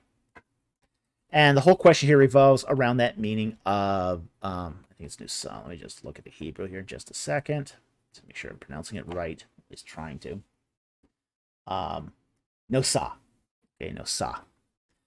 Okay, so what do we know about Nosa? The root word here is yasa, and it means or yes, I guess it's a sheen. Nosha. Sorry, Nosha. Yeah, my pronunciation is terrible on all this stuff, so forgive me. So it comes from Yasha, from which we get Mashiach, Messiah, and the root word is salvation. However, this is in the Nifal tense. Okay, it's in the Nifal construction of the verb, which means it's either a middle voiced or it's in the reflexive. So when it's in the reflexive, the meaning changes slightly. And the idea here is the root tense is not to be so much salvation, but to help. It's to help. But if it's reflexive, it's help yourself. So what does this mean in this particular context? He is righteous, Sadiq, and able to help himself. The meaning here is victorious. He is righteous and victorious. Humble and mounted on donkey alike, even on a colt. So it's basically saying that Messiah here is coming in victory. So that's what Nosha means here, is it's a victorious. And this is actually confirmed in Halot, if you want to go and read that. They actually specifically cite this particular passage and basically say that it means to be victorious. So it doesn't mean deliver or salvation, it means victorious, and that's because of the particular construction of the verb here, which is, as I said, in the reflexive. Something you do to yourself.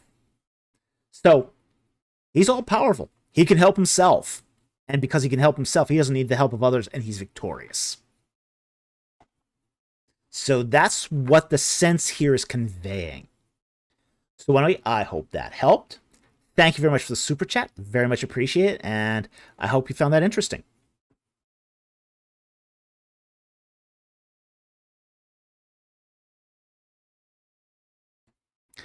Okay, our next super chat here is from Captain Seb for $2, and he says, "Hello, my question is in the live chat." Okay, I'll take a look. Thank you very much for the super chat. And he goes, "Does the Song of Deborah indicate Yahweh was originally a Midianite war god, as many scholars have claimed?" Okay, a verse would have been really helpful here, because the Song of Deborah is actually quite long. So, without having a little more context, it would be very sort of hard to nail this down. If you want to put a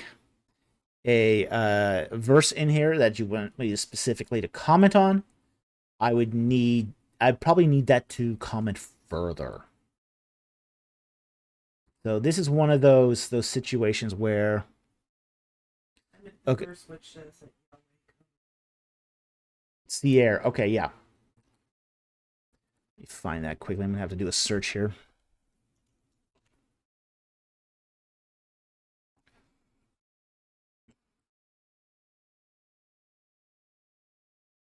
Judges 5:4. Okay. I can pull that up now. And the text says, "Lord, when thou didst go out from Seir, when thou didst march from the field of Edom, the earth quaked, the heavens also dripped, even the clouds dripped with water." Okay. Now, here's the thing. A lot of people now believe in what's called the what's it called now? The Kenite hypothesis. the idea that Yahweh was originally was a Midianite god, or at least got its origins that in Midian, and that Moses brought it back from Midian to the Israelites living in Egypt. Frankly, I don't have a problem with that hypothesis. I think that's a perfectly reasonable hypothesis. Given the narrative of Moses, yeah, absolutely, this is totally reasonable. Do we know exactly what Yahweh was when he was in Midian? That's a different question, because we don't have any Midianite sources for Yahweh. And that's going to matter. Now, you do have, say, the Shasu of Yahu, which could be a Midianite source, but then again, it might not be. There's enough ambiguity in that text to raise doubts one way or the other, and I wouldn't want to bank the farm on that particular text. So we are sort of at that point left with basically speculation. We don't know for sure. I think it's a pretty good bet. If we're dealing with probability here, and at this point, we're dealing with a handful of biblical texts and the narrative of Moses. And from that, I would be more likely to wager that the Canaanite hypothesis is correct. However, what did that god mean while in Midian is an open question. We don't know. So, again, we're just going to have to admit ignorance here until we get more information, through an inscription or text or seals or something. So anyway, I hope that answered your question, at least as best as we can do with the available information that we have. And sometimes some questions are just like that. We don't have enough info. And I think here's one of those examples where there isn't enough info. But it does very much strike me that Yahweh was originally an Edom, a god from the land of Edom. So anyway, thank you very much for the super chat. Very much appreciated. And at least that's how he chose to identify himself. Okay. We also know that God also identified himself in other ways as well. So we have to be open to that too. Like El Shaddai and El Elyon. Okay. So,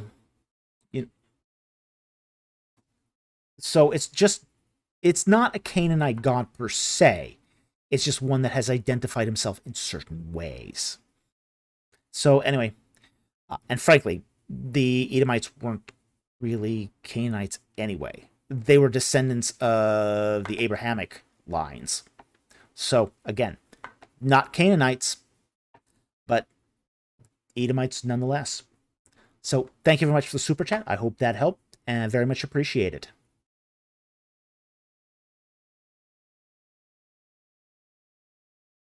Okay, next super chat here is from Mystery Flavor. Good to see you. Haven't seen you in a while. For $20, thank you very much for the super chat. It might seem like an odd question, but why would King Abimelech be so interested in marrying Sarah considering her age? Genesis 20:1-16. Great question. Pull up the Bible here. Okay.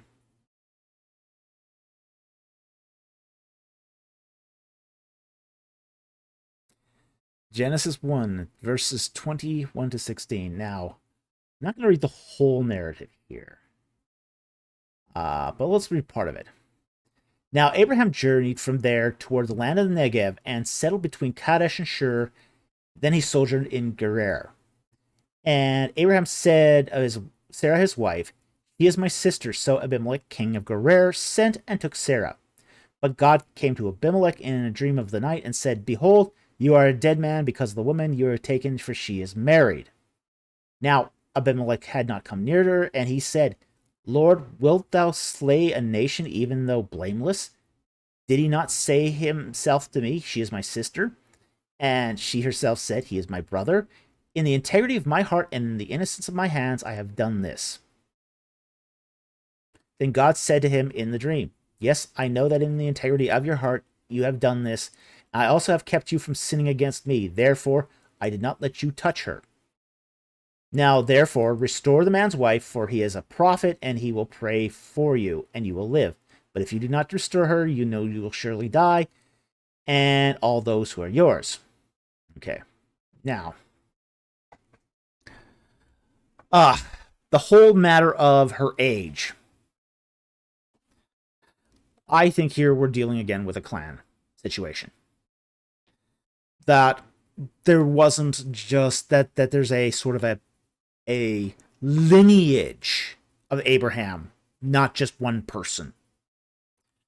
So when we talk about, Sarah, and Sarah is a word that means princess. So it's a word that means princess. So when we go into this and we look at, say, a passage like this, where she's clearly not physiologically in her 70s.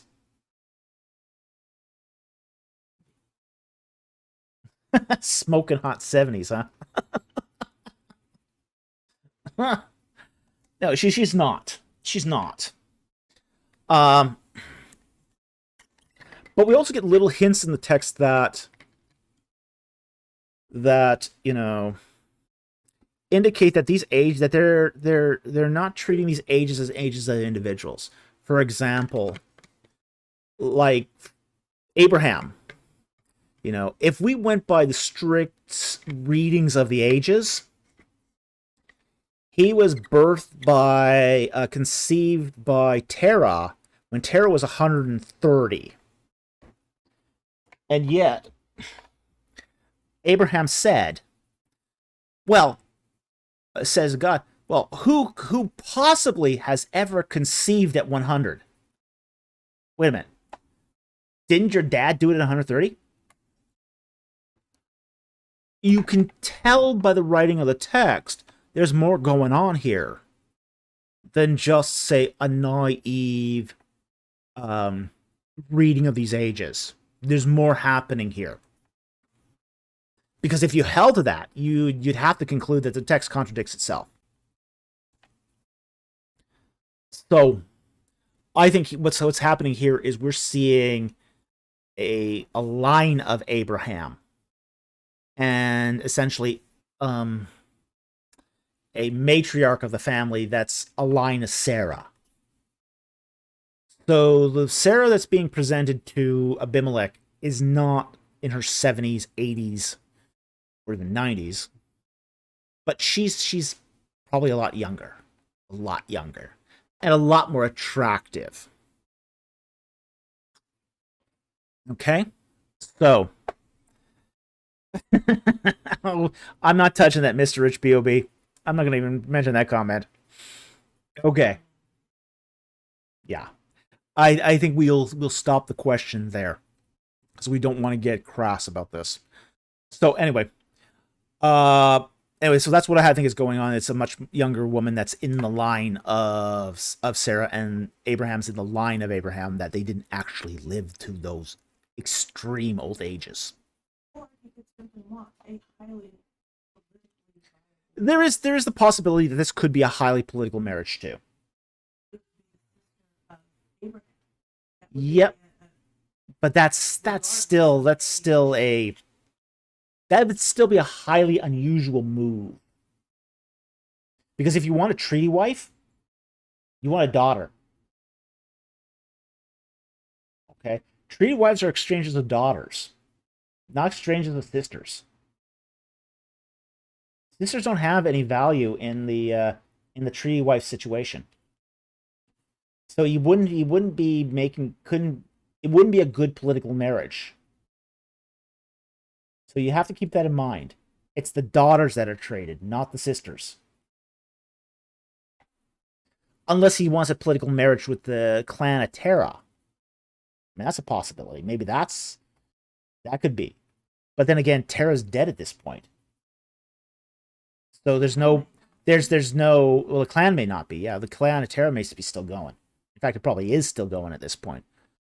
So that's a possibility that we could be open to, that this is a political marriage to try to ingratiate Abimelech to Terra's clan. But we're supposed to get the idea here that Abraham is forming his own clan. So I don't think it. I'm not convinced. I'm not convinced. Okay. So anyway, that's all I'm going to say on this. Anyway, and thank you very much for the super chat. I hope that gave some insight into this. But I think it's a younger woman, honestly.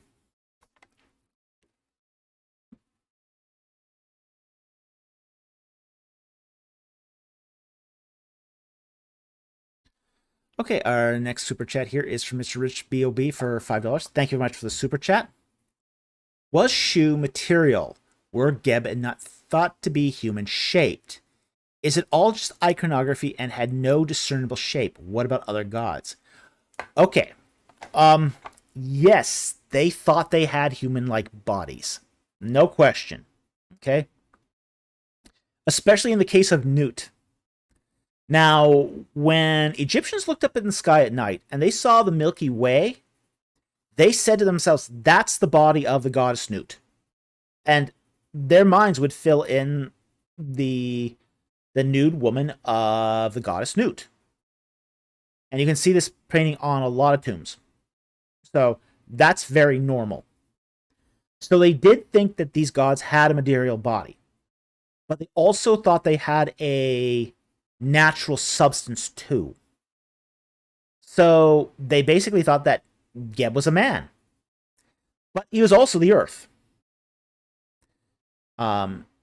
Shu was the wind, the air, and had a material body as well. So it's not just iconography. It's also that they had this sort of duality of physicality. They had a duality of physicality where they both represent the natural substance that they're representing, as well as have a body as well. So it was thought they had both. So that's sort of the tension of the Egyptian religious system as it refers to its gods. As such, the gods of ancient Egypt could age, get old, get sick, be killed, and die. Now, not all gods could be killed. Not all gods aged and died, but some could. And that's because they had that sort of dual physicality. Like, for example, we find in like the very late period stories of the god Re, the sun god Re. And at that point, he's kind of senile. He's a very old god at that point. And he's kind of lost his marbles. Senility has set in. Senility has definitely set in. And so you see him in certain stories being portrayed as sort of this pathetic shadow of a god. He's an old god. He's a frail god. He's a declining god. Not a dead god, but he's declining. And he'll never be dead because he's the sun. But he's both the sun and has that duality of physicality as well. His human-shaped body is growing old, frail, and dying, or at least degrading. But he's also that physical form of the sun that moves across the sky every day. So yes, you do find this in Egyptian religion. So anyway, thank you very much for the super chat. Very much appreciate it, and I hope that helped explain it.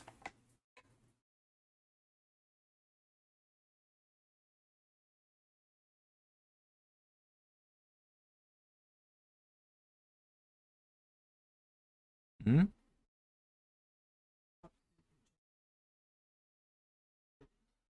Okay.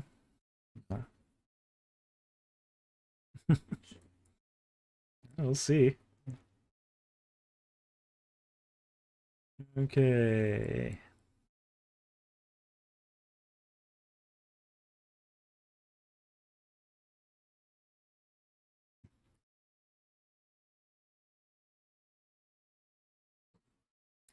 Okay, we're at 8:38 p.m. right now as far as in our super chats.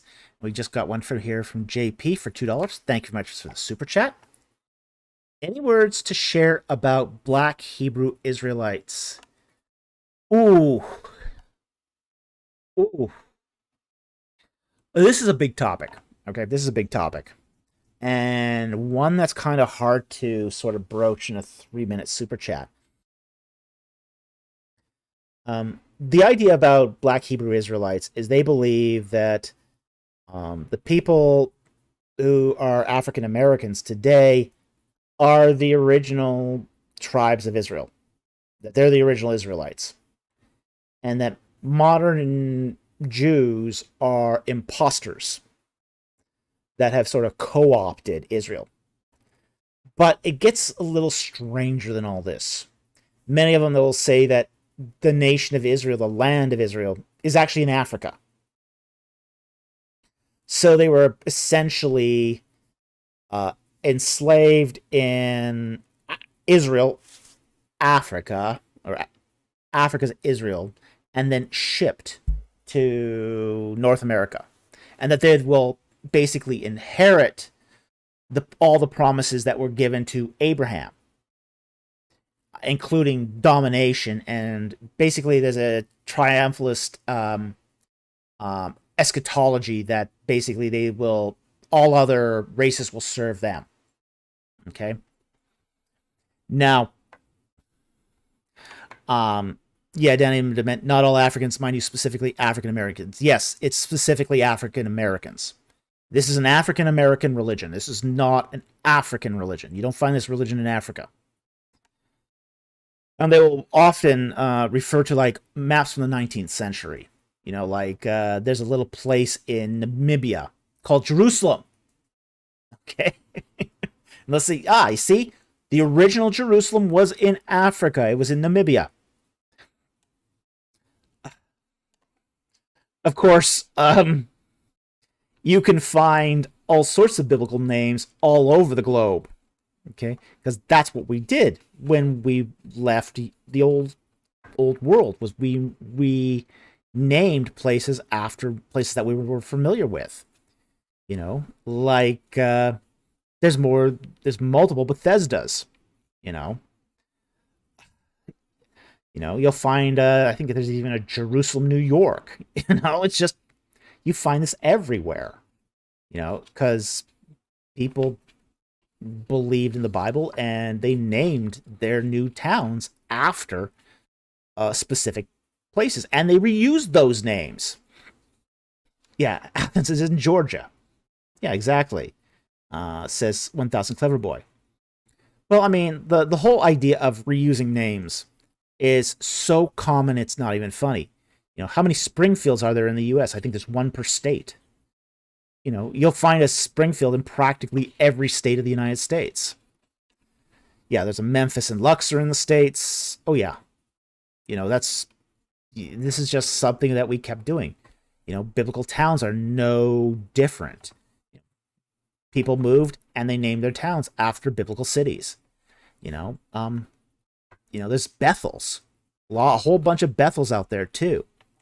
You know, so it's a very, very strange new religious movement, and it's fairly recent. And it came out, a lot of it came out of, say, Afrocentrism. So, you know, it's this sort of weird blend of Afrocentrism and the Bible. But it doesn't hold up the scrutiny. It really doesn't. So that's about all I'm going to say on this at the moment. Thank you very much for the super chat. Very much appreciated. We might do some more in-depth videos on this at some point. But right now we're not planning it in the near future. But we have been thinking about this because I've been asked about this on a number of occasions. So anyway, thank you very much for the super chat. Very much appreciated.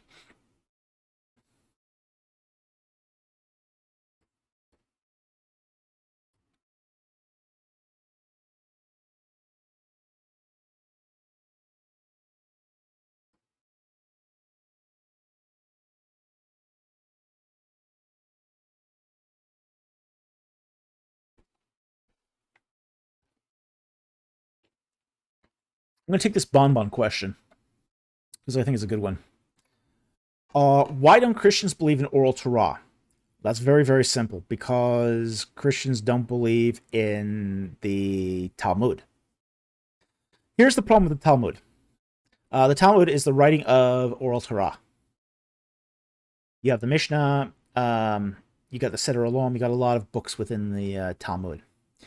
The problem with the Talmud and the oral Torah is it was written oftentimes hundreds of years and sometimes thousands of years after the fact. And a lot of it is just plain speculation. It's speculation, it's myth, it's making up stuff. People often ask me why don't I refer to the Torah, or sorry, the oral Torah and the Talmud when I do chronology work. And it's because it's incredibly unreliable. Incredibly unreliable.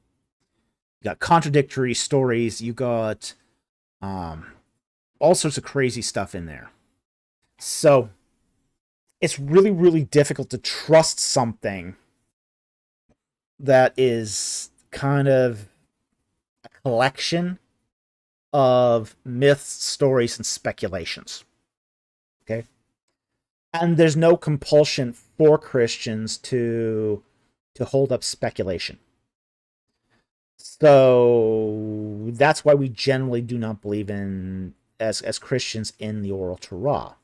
Now, I do think that there's value in reading the Talmud, just like I think there's value in reading the Apocrypha. But that doesn't mean I'm going to regard it as an authoritative source. I've seen some commentaries that have tried to use the Talmud and oral Torah in its commentary. And I'll be very honest, they're some of the worst commentaries I've ever read. They're not good commentaries. Because they generally don't take, they give primacy to the sages, the Jewish sages, but don't give primacy to the original context. So, I'm all about context. I'm all about the context of the original writings. I'm all about, discovering how the Israelites lived, what they believed, what they read, and then using that to interpret the text. I don't need the speculations of somebody 1,000 years later who had forgotten all that. They had no idea what the context of those original writers were. I think a lot of people come to oral Torah with this sort of sense of, ooh, they spoke the original language. They must know more. No, not really, honestly. I mean, Heiser said this. You can find a 6-year-old in Israel who can speak the original language. You're going to trust your biblical interpretation to a 6-year-old? Might be more clear. Be more concise and clear than a Ron White interpretation. But it wouldn't be very responsible. Okay, it wouldn't be very responsible. This is why we don't put oral Torah and Talmud on a pedestal. Because it's not responsible. It's not good exegesis. So, anyway, I hope that answers the question. Thank you very much for the question. It's an important question, and I think a lot of people sort of give the sages more due than they really should have. So anyway, thank you very much for the question. Appreciate the question, but that's sort of where I stand on this.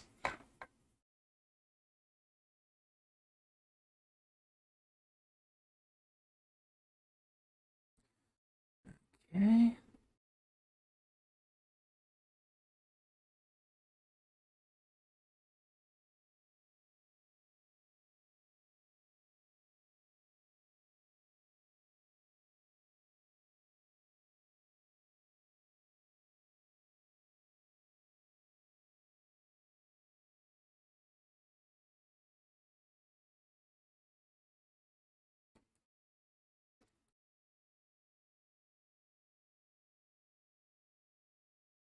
We getting to the end here? Nah, couldn't be. I know we have Jack Ray coming up. I saw his 9:23 is where the mark is. I'm very close to it right now.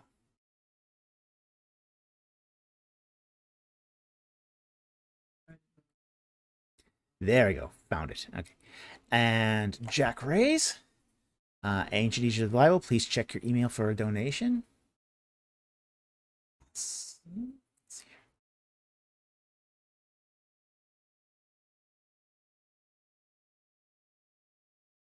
And he gave us $100 US. Thank you very much for that super chat.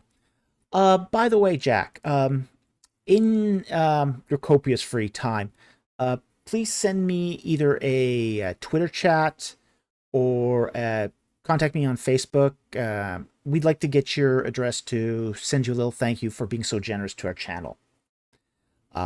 We really couldn't have survived this long without your very, very generous support, and we really, really appreciate it. And we just want to send you a token of our gratitude. We very, very much appreciate how much you've given to this channel over the last year or two. So we very much appreciate it. We don't thank you so very much. Your generous donations help keep this channel going. We are so grateful and we so appreciate it.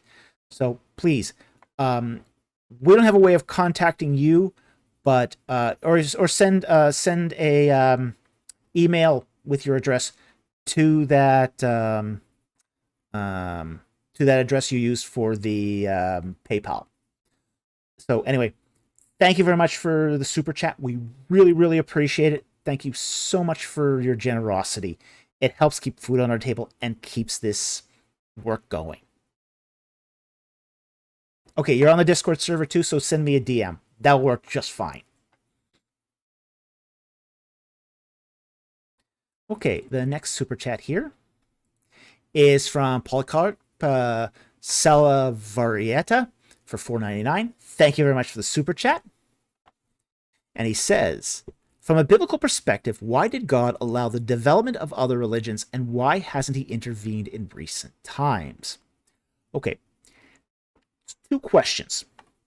Why did God allow the development of other religions? And why hasn't he intervened in recent times? Okay.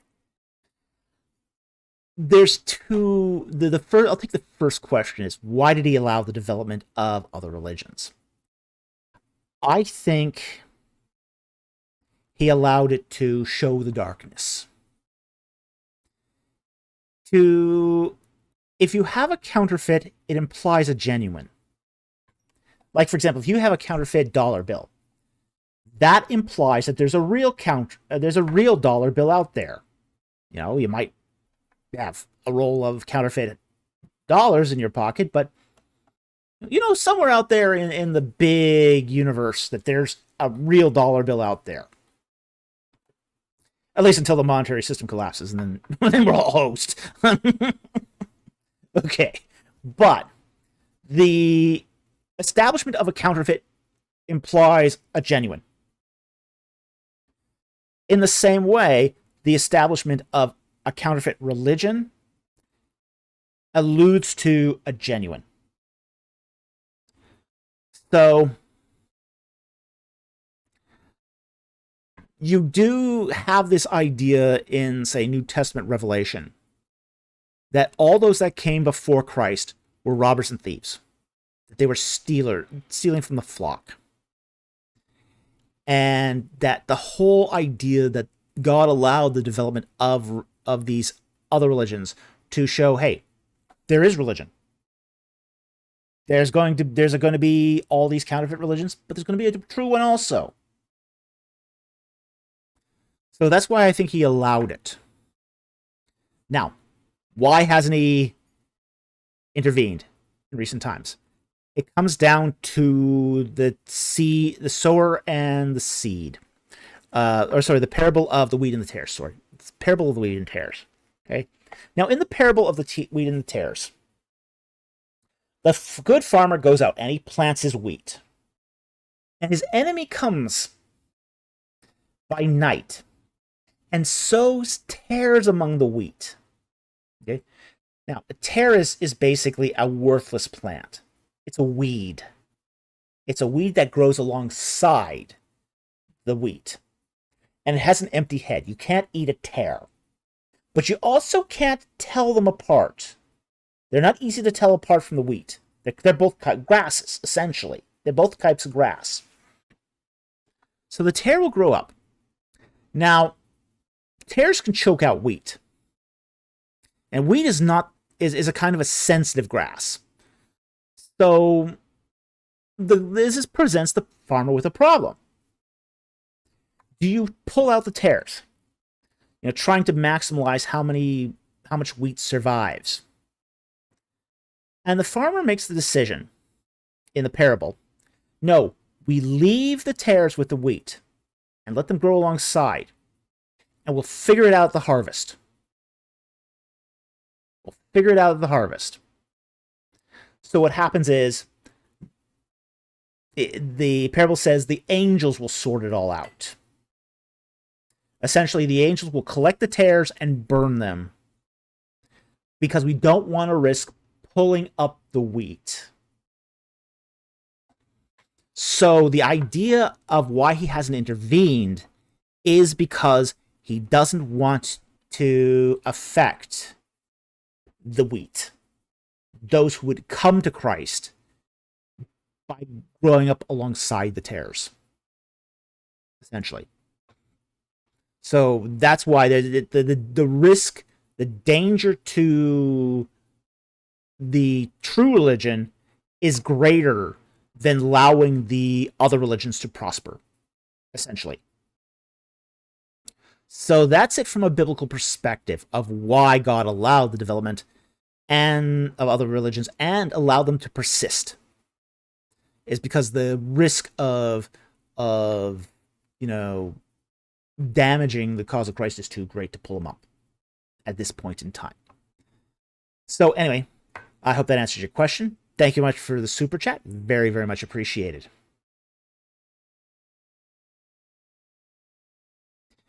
We have another one here from Polycarp Salavarieta for $1.99. Thank you very much for the super chat. Are you more of an Old Testament or New Testament guy? Yeah, I gotta be honest. I'm more of an Old Testament guy. That's more because I find it interesting, okay?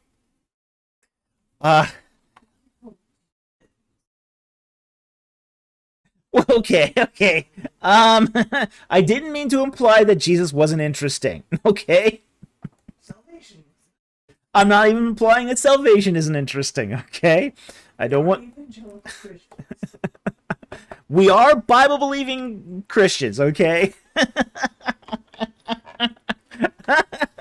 I'm getting myself into trouble here. The night's not even over yet.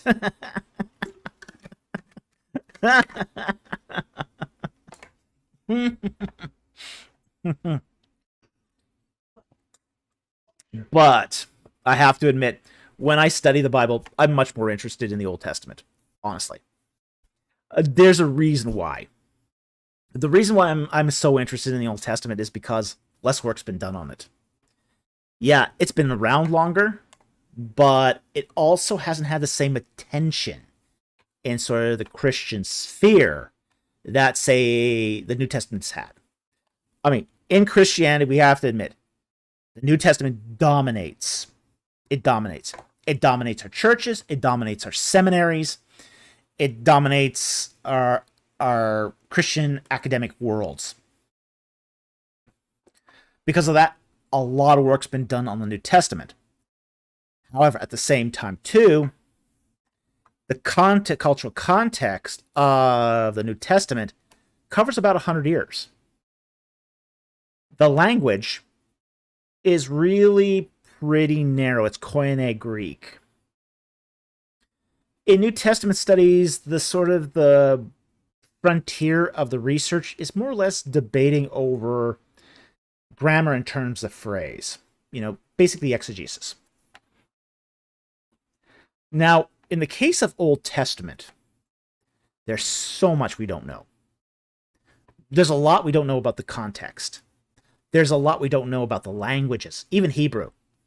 We think that Hebrew is a well-established language. There's still really solid articles being published on Hebrew. Foundational stuff. Hebrew is a language that went dead twice. Not just once, it died twice. So that leaves us with a very interesting conundrum from how we understand what biblical Hebrew is supposed to say. It covers a huge amount of time. It covers 1,000 years. That's going to give you huge amounts of variance in history, culture. Various empires are involved. There's a whole lot that could be discovered here. A whole lot of fascinating stuff. So, yeah, I get excited about the Old Testament because I'm always learning new things in it. So, yeah, I tend to be more of an Old Testament guy. I fully admit it. But then again, that's because I like learning. Yeah, my producer did point out, the New Testament is more of an Old Testament book anyway. It's just, to understand the New Testament, you really need to understand the Old Testament. Just like it says in Hebrews. The book of Hebrews says, I wish you understood the Old Testament. Okay. Or, sorry, I wish you understood, say, the revelation of Christ, like you understood the Old Testament. Of course, the guys who are reading Hebrews understood the Old Testament thoroughly. I kind of wish we had that problem today where, people would understand the Old Testament. If they just understood the Old Testament, we'd be a lot better off. But instead, we have people who don't understand Old or New Testament. And that's sort of the problem we're finding ourselves in today. So, yeah, I get excited about the Old Testament. That's what I'm interested in. So anyway, thank you very much for the super chat. Very much appreciated. And I hope that gave you some insight into my preferences here.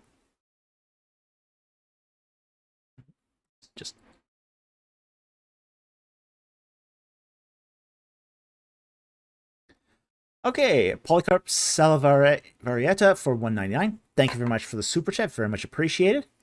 What is your view of heaven, hell, and purgatory? Okay.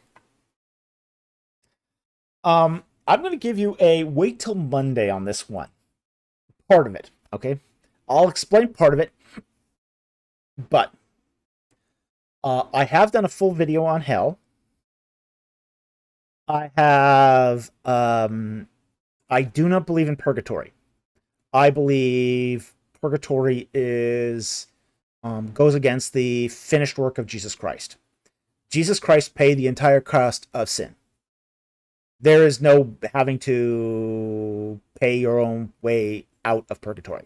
Okay, that would be by works. Okay, you're working your way out of purgatory. That's a salvation by works issue, and that's very problematic. Okay. Heaven, I think, is real. I think it is divine bliss. I think we're given bodies that, when exposed to the glory of God, experiences bliss. Okay? Peace, happiness,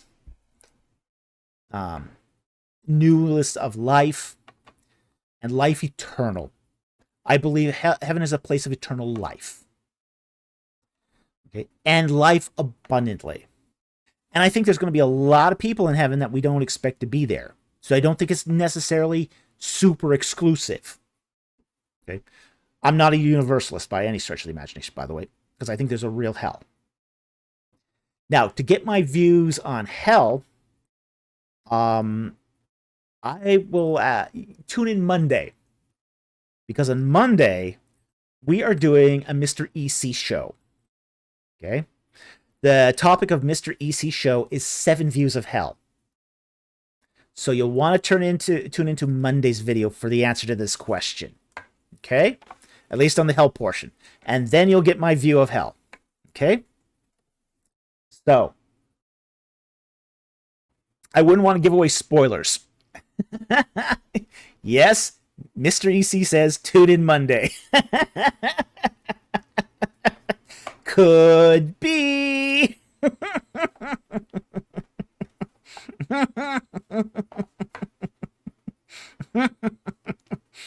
So anyway, thank you very much for the super chat. So that you got my view of heaven, and very few people disagree on heaven, by the way.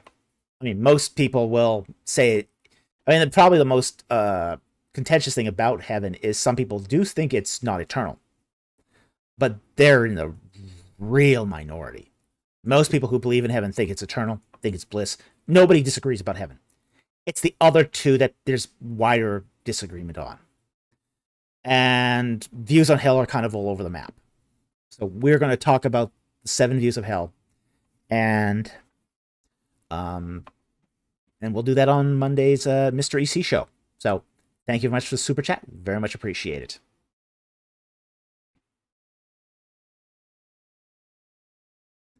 Okay, and I got another one here from Polycart Salavarieta for $4.99. Thank you very much for the super chat. Why did God choose Moses and the prophets? What is his criteria? The prophets are servants, okay? And the criteria seems to be the ability to serve. Essentially, they are an intermediary. Now, we get this from the whole establishment of prophets. Now, prophets aren't new with Moses. We have to understand this. We do find prophets in Egyptian literature that predate the time of Moses. So there are sages in Egyptian literature that predict the future or foretell the present. And there's a difference here. Foretelling the present is basically describing the present in accurate terms so people understand the way what's happening in the moment. And that's probably one of the most important functions of the prophet. And 90% of prophecy is foretelling, not foretelling. We get this often. Now,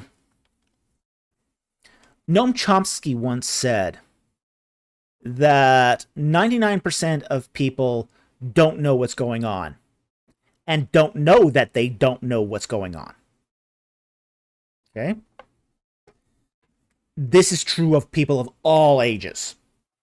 Almost in every age of civilization, people did not know what was going on and did not know that they didn't know what was going on. The purpose of the prophet, the primary purpose above anything else of the prophet, is to let people know what's going on. That's their purpose. Okay? A very small piece, 10-ish%, 5-ish%, is telling the future, predicting the future. That's sort of the job of the prophet. And he's a corrective measure. He's an intermediary between God and man. Because this is what happened at Mount Sinai. When the 10 Commandments are given, God speaks directly to the people with his own very own voice. And the people flip out. They absolutely go spare. They say, don't let God speak to us again, otherwise we will surely die. Ah! It's a trauma of holiness. Holiness creates trauma in sinful human beings. It causes you to reject the message. It causes you to doubt what you think you heard. It makes you very afraid. This is why the most common command in the Bible, the one most spoken, is fear not. Because this happens with theophanies, Christophanies, angelic appearances, and when prophets appear before God himself. So there's that trauma of holiness that's always going to be an issue. So at Mount Sinai, when the people are flipping out because they heard the voice of God, they ask Moses, hey, don't let God speak to us directly again. Let him speak through prophets. And that's the point when the office of the prophet became instituted. Because the people couldn't handle a direct voice from God. So what ended up happening was, after Moses, every prophet that came after basically appeared before God, received the message, and then had to go back to deliver it. So the prophet is an intermediary. He's not a priest. He doesn't perform temple rituals. He's basically the messenger boy. He's the messenger boy for God. Every time angels show up, they say. Yeah, and every time an angel shows up, it says, "Do not be afraid." But then again, even angels are messenger boys. Yeah, but even that secondary holiness. Yeah, that secondary holiness from the angels is enough to cause the trauma of holiness. Yeah, it's a very interesting concept, and it's one that we don't explore enough when we talk about the power of holiness, because holiness has power. It has power. It creates physical effects in people. So, again, it's more that, why does God choose Moses and the prophets? Because he thinks he can use them. Essentially, they can be good intermediaries. Now, not all prophets are willing. Jonah, perfect example of an unwilling prophet. Heard God loud and clear and said, "No, thank you." It was because the people he was being sent to, he knew they'd repent. Yeah. And they were evil people. Yeah, I mean, Jonah didn't want the Assyrians to repent. Jonah wanted the Assyrians to be crushed. And they deserved to. And yeah, they did bad things and deserved it. But God had a plan for them too. And they became part of God's plan of redemption. So, yeah, Jack Ray, Jonah over my dead body. Oops. I'm going to post that one because Best I've heard.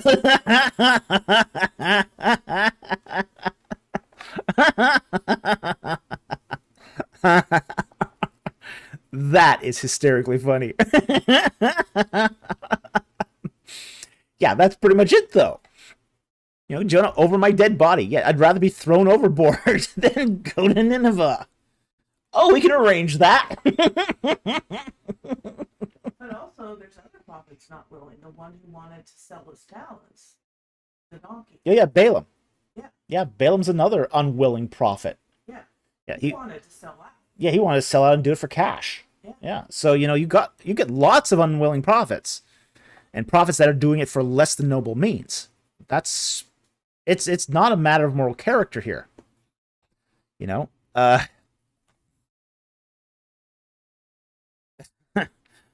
Yeah.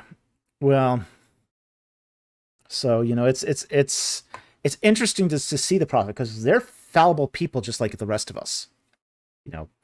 But God can use them for his purposes, just like God can use us all for his purposes. So anyway, I want to thank you, Polycarp, for that super chat. Very much appreciated.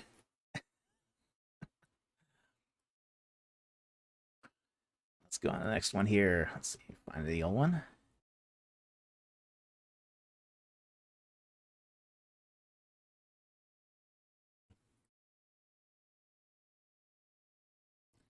Okay, there's...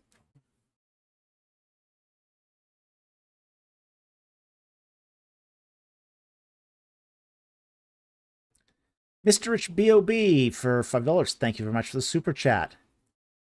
And he says, if we assume the Torah was edited during exile to combat Marduk and Babylon, why would you prefer your fallen priest's interpretation over the apkalu? Okay. I would prefer it because I don't think it was edited in Babylon. We already have excerpts from Torah that date to the 7th century BC. I think the core documents are much earlier than editorial works. And frankly, I don't believe in the documentary hypothesis anyway. I'll just lay it right out there. I tend to be much more along the lines of the supplementary hypothesis, where okay, there's a core set of documents that are stitched together by editors, not changed, stitched together, and then those core documents go under, say, updating for grammar, maybe diction, but they're not changing the core message. Occasionally, they might think something's inconsistent and make a change, like to numbers. But I generally think that there's a core set of documents that predate the exile. So if we are talking here about that sort of predating of the exile, then I'm forced to then use, say, the fallen priest interpretation instead of the apkalu. Now, the apkalu also have a difficulty as well, which we have to keep in mind, which is they're not really... I mean, I know there's many people who refer to think the apkalu are demigods, half god, half men. They dress in this weird fish uniform. But we don't, in the earliest forms of Babylonian and Mesopotamian literature, the apkalu seem to be more of wise men or sages. They only gain that demigod status later on. So even if we take the apkalu legend in its original contexts, there's that dirty word again, original context. I've become such a relativist. They're really more like wise men that are sent to perform certain things. So their demigod status is basically added on as they go along. Now, this is not uncommon in the ancient Near East. There are many wise men that gain a divine status through legend and telling of the myth later on. Imhotep's a big example of this. He's a big example. We know Imhotep was a real person. He was a real person. He was second command under Zoser. He was made the first high priest at Heliopolis. Very accomplished man. But as time goes on, the Egyptians start imbuing him with divine attributes. And eventually he becomes kind of a god of medicine amongst the Egyptians. So this is not unusual. So the idea that the apkalu, are the earliest renditions of the apkalu, are more human than God, seems to kind of work against this. Now, did they have that demigod status at the time of, say, the exile? Maybe. That's possible. It seems likely that that they would have had that status, but again, how would the Israelites have reacted to that coming into Babylon? So again, a lot of this has the presupposition that the content of the Torah was being continuously edited and changed. And while there's a grain of truth to that, which is that, say, the diction was, grammar was, modernized for certain structures of Hebrew, we do find that there is still a difference between classical and Middle Hebrew. Old Hebrew and Middle Hebrew. There is a difference. The classical Hebrew of the Torah is fundamentally different than, say, the Hebrew of the prophets. Now, if you are updating everything and changing and adding content, all that Hebrew in the Torah should be much more like that Middle Hebrew of the prophets. As Wellhausen used to say, prophets before Pentateuch. He believed that the prophets were written much, much earlier than the Torah itself. This makes no sense linguistically.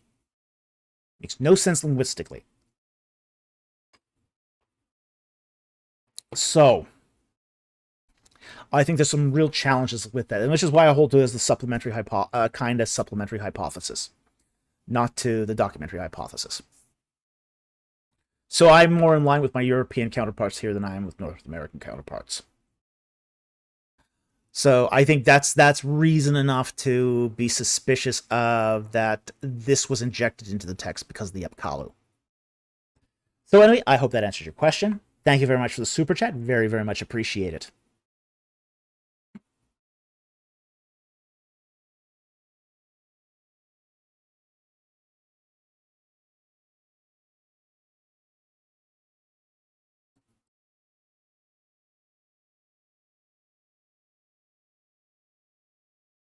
Okay, we have Mac here for $20. Thank you very much for the super chat.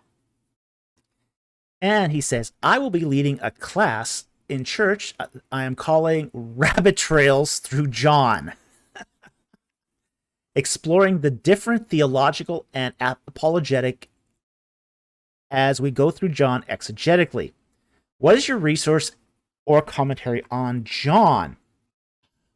D.A. Carson writes a very good commentary on John. I would recommend going to him. So I think he is my favorite commentary on John, and he's the expert on John. So I don't think you can go too wrong with Carson's commentary. Now, I don't remember what series it's in.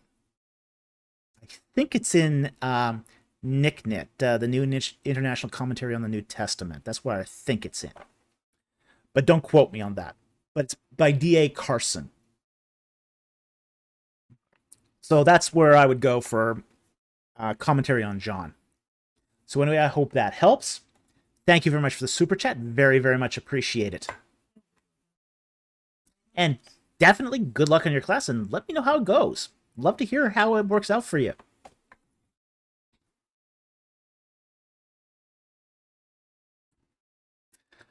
Okay, Sentinel Apologetics for $2 Australians. Good to see you here tonight, brother. He says, I'm about to load a very funny short on Ebal. Oh boy. I have a feeling that this is going to get salty. I am looking forward to seeing this. Yeah. Oh boy. That whole Mount Ebal thing is a hot mess. It is a hot mess. I mean, it's just getting worse. It's not getting better. They've doubled down on that translation. You've got guys like Sean McDowell now siding with ABR on all this. I mean, I even saw the Babylon Bee promote this with a tweet on the Not the Bee. And, oh, it's looking bad. Looking so bad. Go out of order too. All right. Thank you for the second super chat. And he says, it's entitled A Very Risque Ebal Tablet. Okay. I don't know what to say about this.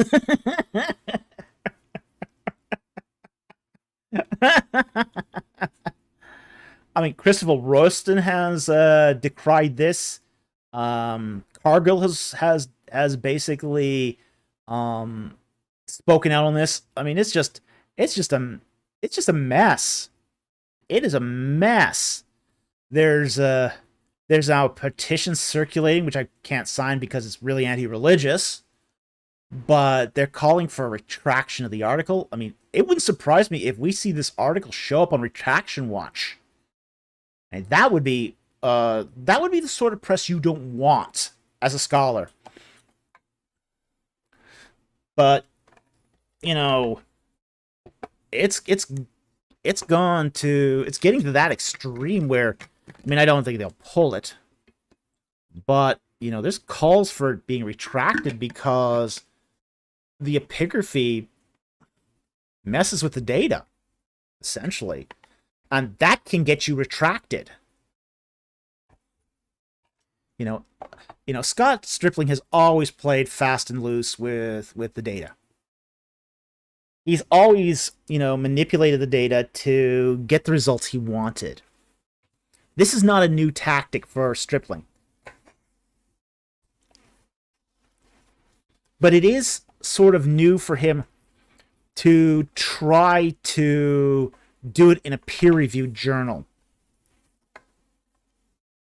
Up to now, a lot of his publications has been in very, very friendly presses, like the NAS Journal. In the NAS Journal, they'll allow you to get away with anything as long as you support an early date of the Exodus. In a peer-reviewed journal, those are your ability to manipulate the data is a lot more risky. There's two things that can get you a detraction or a retraction. Change the data, manipulate the data, alter the data, or plagiarize. Those are two sort of ways to get an instant retraction. And while it might be a little debatable whether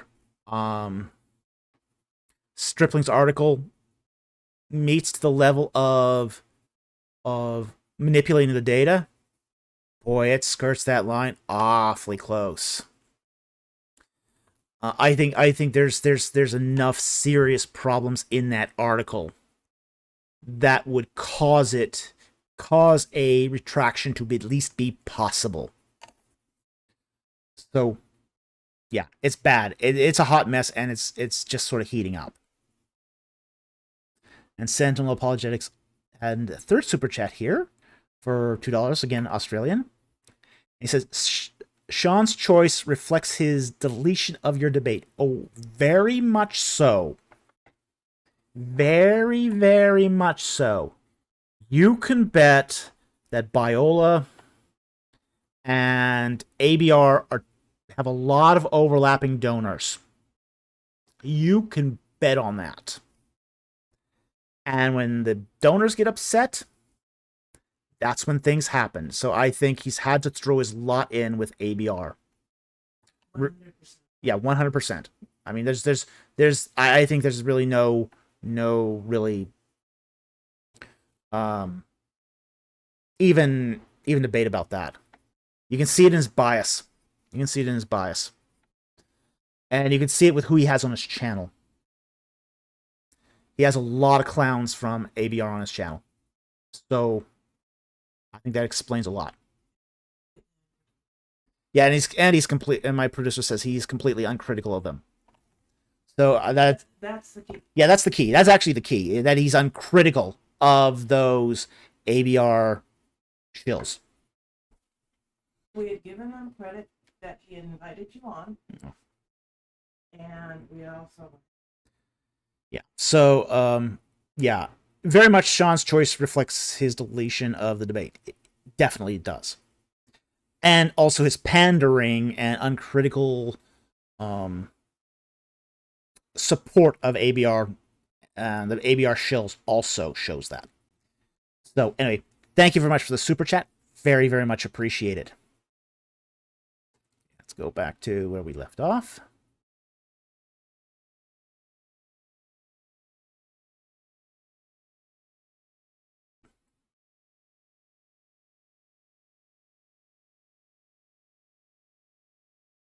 Okay, BC here for $20 Australian. Thank you very much for the super chat.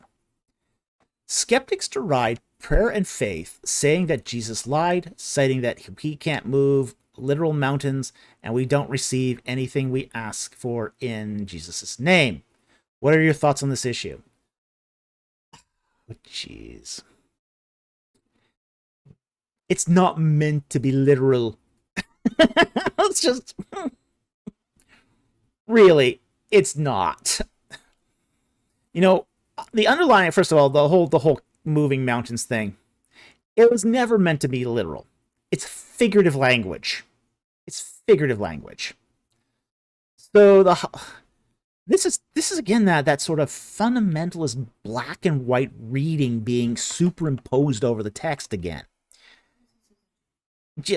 God's a chicken, Psalm 90. It's just, it's always boils down to it's either literal or it's not true. Wait, is that our only options in reading any text? It's not so. I mean, skeptics are fundamentalists. A lot of them are. I mean, some of them just don't care.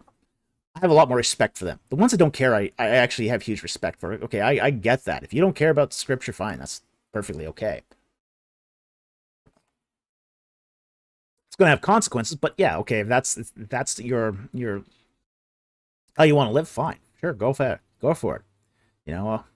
It's a free country. But it's the ones that hate on the Bible like this, in this particular way. A lot of them were fundies when they were Christian. Now they're fundies when they're skeptics. The mindset's the same. The way they're reading the Bible is exactly the same, with no nuance. So it's like, okay, how the heck? It's just like, they haven't learned. They've left the church, but they've left fundamentalist Christianity, but they're trapped in this prison of mind. It's kind of like the Hotel California. They can check out, but they can never leave. So it's like there's a real surreal aspect to this. Oh boy. It's just bizarre. So, the whole move mountains things is not meant to be taken literal. And there's also the implication that if you receive anything that we ask for in Jesus' name, there's also some implied things in that too. One, is it good for you? Two, is it in accordance with God's will?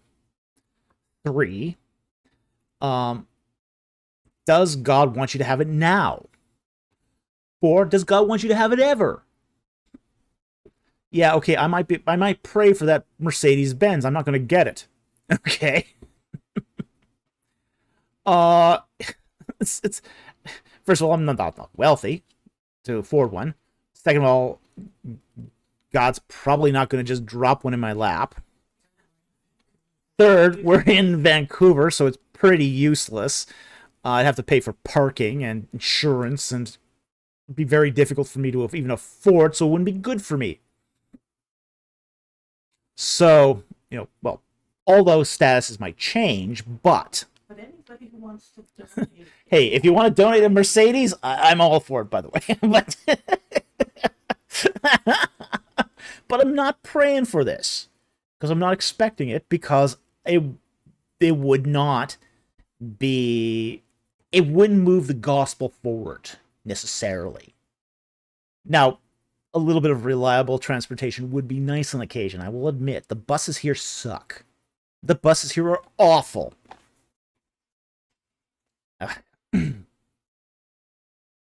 But it has, get a donkey cart. The donkey can live out on the ground. Yeah.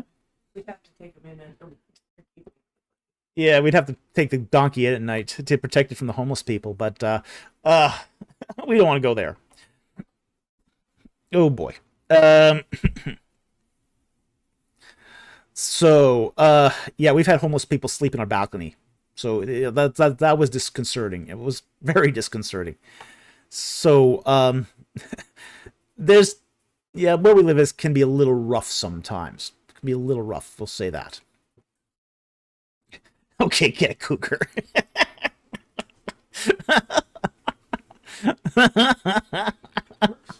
Yeah, that works for me. That's fine. I wouldn't mind a cougar. Somebody wants to donate a cougar, yeah.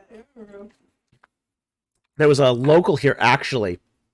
A cougar cart. A cougar cart. A couple around here recently, I mean, in this neighborhood, found a couple kittens. A couple spotted kittens. And put them in a cage, and hey, these lost kittens, they're They're probably a domestic cat, and the wildlife actually look at that. At those aren't kittens. Those are cougars. They were very cute, adorable. They won't stay that way. But yeah, they thought they were like some weird Bengal breed of cat, with the spots and the stripes and all that. A lot of people are breeding domestic cats. Yeah, people are breeding domestic cats to look like these weren't domestic cats. They would eat your domestic. They would eat your domestic cat, sure, but cougars are cute till they attack you. Yes, exactly.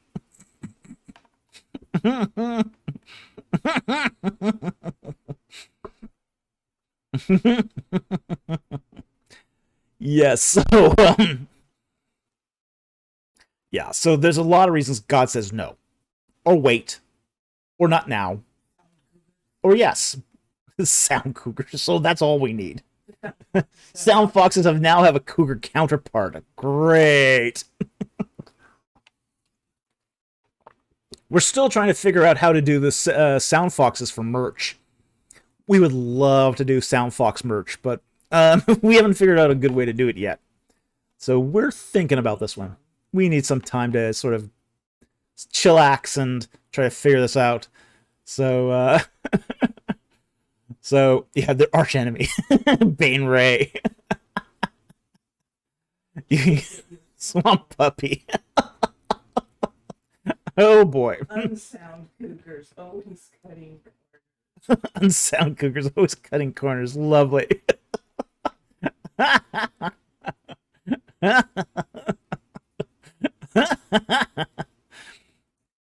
You can get a swamp puppy. I don't think so. I don't want to share the bed with a hippo.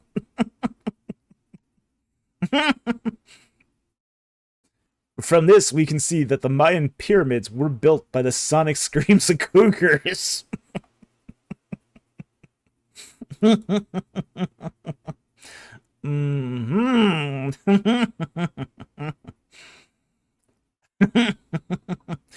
Okay. Back to the super chats.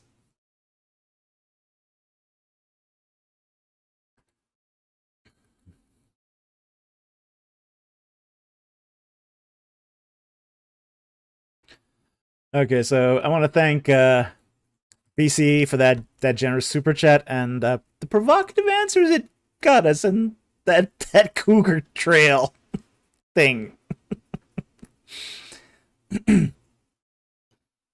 Oh, swamp puppy is what some people call the American alligator. Okay.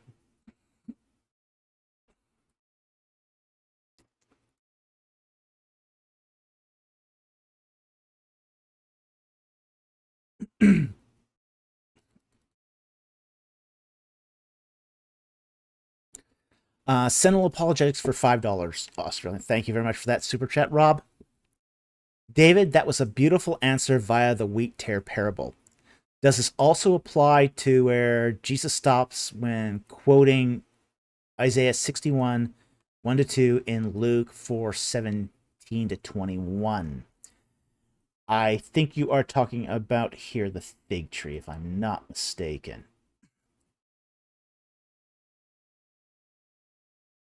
Luke 4.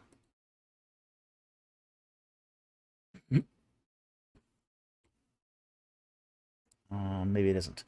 Let me just pull up the Bible here.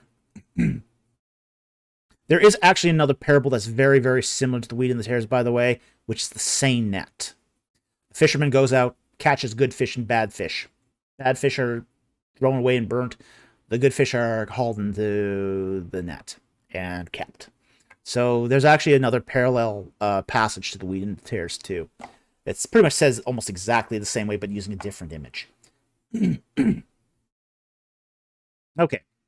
So, let's read Luke 4:17 and to 21.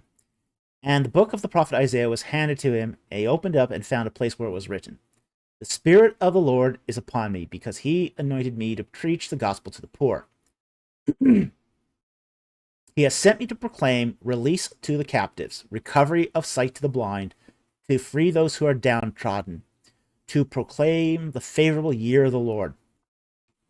And he closed the book and gave it back to the attendant and sat down, and all the eyes of the synagogue were fixed upon him.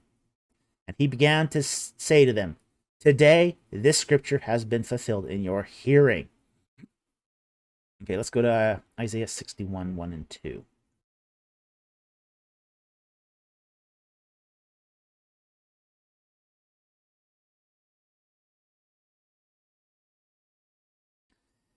The Spirit of the Lord God is upon me, because the Lord has anointed me to bring good news to the afflicted. He has sent me to bind up the brokenhearted, to proclaim liberty to captives and freedom to prisoners, to proclaim the favorable year of the Lord and the day of vengeance of our God, to comfort all who mourn. Okay. So, yes, that day of vengeance actually happens at least before, and with the fullness of the Gentiles and the completeness of the Israelites, the remnants. So it does apply here too, because of that sort of the day of vengeance, as well as the proclaim the favorable year of the Lord. Now, we actually covered another verse earlier on in the live stream that also touches on this too, which is Zechariah 9:9, where it talks about the Messiah coming on a colt, in righteousness and victory to the humble and to those on a donkey, essentially the powerful and the wealthy. So we do see this sort of pattern go throughout, say, biblical prophecy. So absolutely, the wheat and the tares is gonna touch on this, not exactly in the same way, but it amplifies it. So the Luke 4 is going to quotes Isaiah 61, but there's also going to be that amplification in the wheat and the tares. So anyway, thank you very much for the super chat. Very much appreciated, and I hope that helped.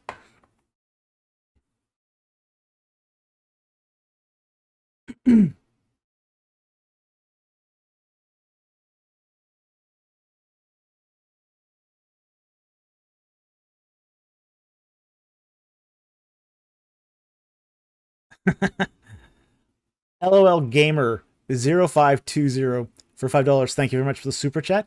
Merlin was apkalu. Could be. So anyway, thank you very much for that super chat and for that comment.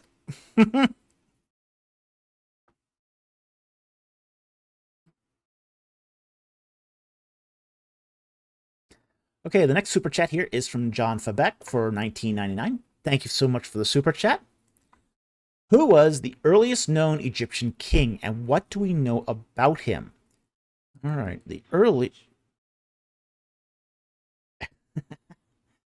let me just look that one. It's one of the earliest known Egyptian king of the combined Upper and Lower Egypt is going to either be Hor-Aha or Narmer. Now, which we don't know. Narmer is the last king of Dynasty 0. Hor-Aha is the first king of Dynasty 1. But there are kings that predated both of them. And the earliest one that we have actually recorded, I'm going to just look this one up here very, very quickly. And I'm looking this up in Beckerath. And Beckerath has the names of the kings. So I'm just going to...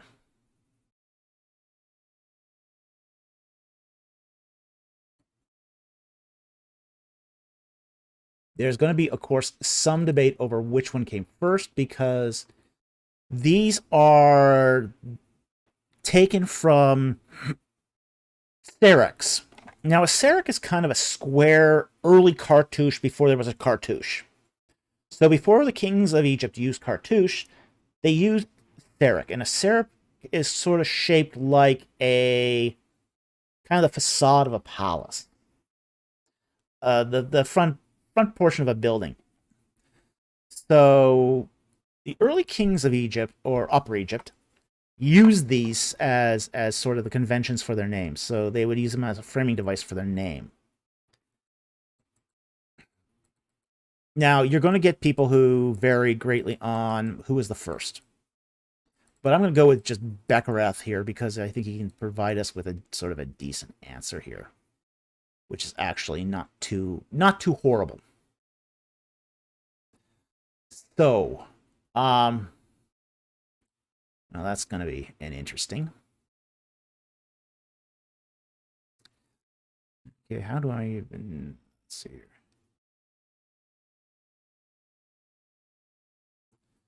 Pre-dynastic. Okay. Now, the earliest king that's recorded in Egyptian history is actually found on the Palermo stone. And this is gonna sound kind of strange, okay? In Egyptian, it's spelled P, like the box hieroglyph, and a bird chick, which is the W or U chick. Now, this is probably not the complete name. It's probably just a fragment of the name. But the fragment we have of the earliest king of Egypt is Pu. I'm not making that up. So, yes. Yep. Hate to see it, but yeah. King Pu. It's not always good to be king. It's not always good to be king. Especially not if you're first.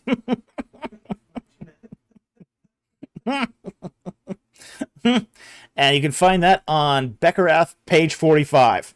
Okay. So, there you have it. The name of the earliest recorded king that we know was a king in Egyptian history. Okay? Oh boy. Oh boy. Yeah. History can be messy. That's all I can say. History can be very messy.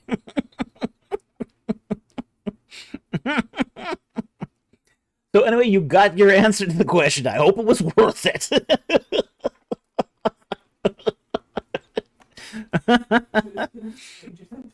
Truth can be much stranger than fiction. Someone eventually would have had to have asked that. Yeah, we're not gonna look at the chats on this one. Okay, we're just gonna move right along. We're moving along now. Thank you for the super chat. Moving along.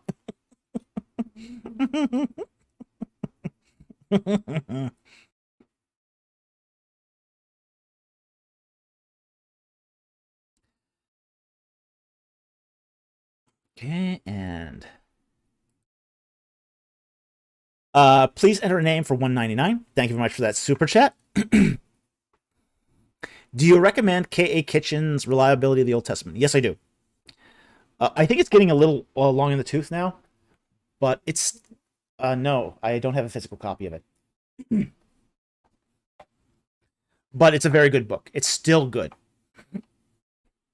There's nothing yet that has replaced it. Okay? So I think it's an excellent book. It's a big book. I mean, you get your money's worth for that.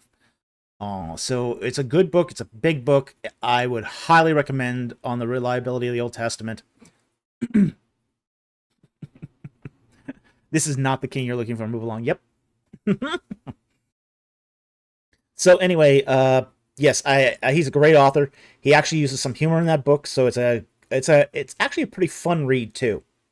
He's got some corny jokes in there and some corny illustrations and subtitles in there, so it's worth it. It's a worthwhile read.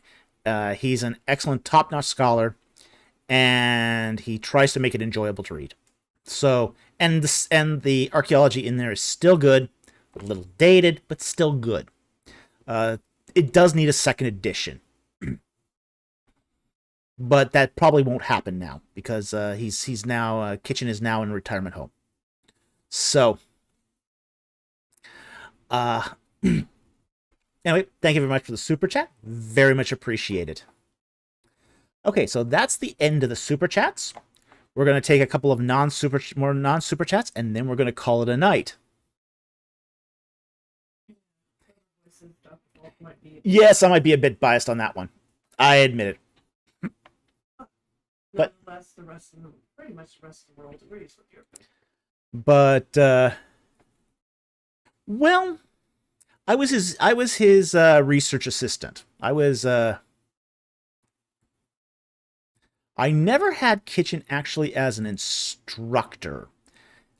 He was basically a professor I worked for.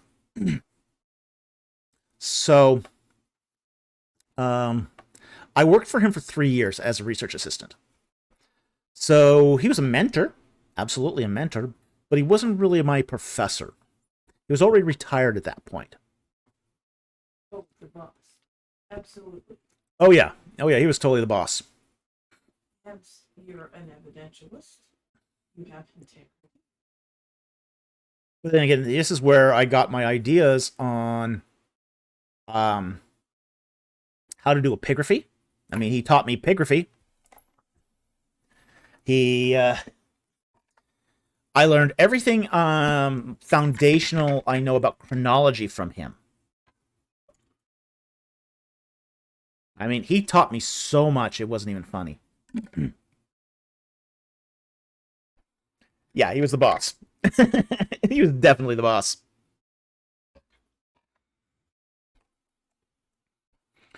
But yeah, I did learn a lot under him. I learned so much in those 3 years, it wasn't even funny. So much. Yeah, it was an amazing experience. Amazing experience. I learned, I mean, it's one thing to learn epigraphy in a classroom. Okay. Yeah, you can get all that facts and all that stuff. But to learn epigraphy sitting by somebody who's actually doing it for hours at a time, you pick up the little tips and tricks that you don't get in the class. And that's gold. That's priceless. The same with chronology. You just learn how it's done on a practical, hands-on level. And again, priceless. You can't. It's really hard to even buy an education like that. It's one of those sort of educations you kind of almost have to stumble into, because getting that out of one person is just a stroke of luck. And this is a problem. It doesn't build character. You can only get that from. So, I also may have gotten a little bit of his tact too.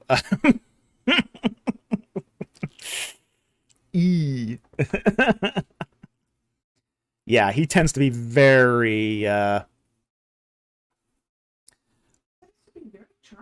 blunt. He's charming. He can be very charming. He can also be very blunt. Yeah, he doesn't suffer fools. Does not suffer fools at all. But yeah, he's a really nice guy. Really sweet guy. But he will not suffer fools. And unfortunately, one can often be surrounded by fools. So, I try to be a little more patient than he is. Okay, I try. Don't always succeed, but I try. Okay, so let's take a few non-super chats, and then we're going to call it a night.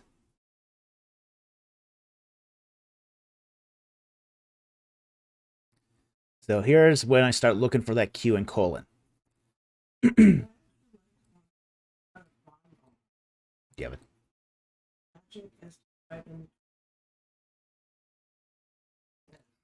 Or is it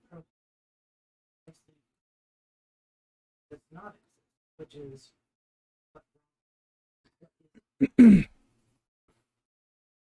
Okay, I'll consider that question.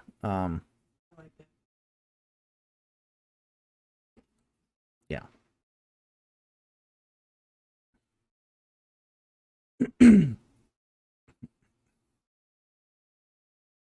I'll take this one from Sean Dowie first.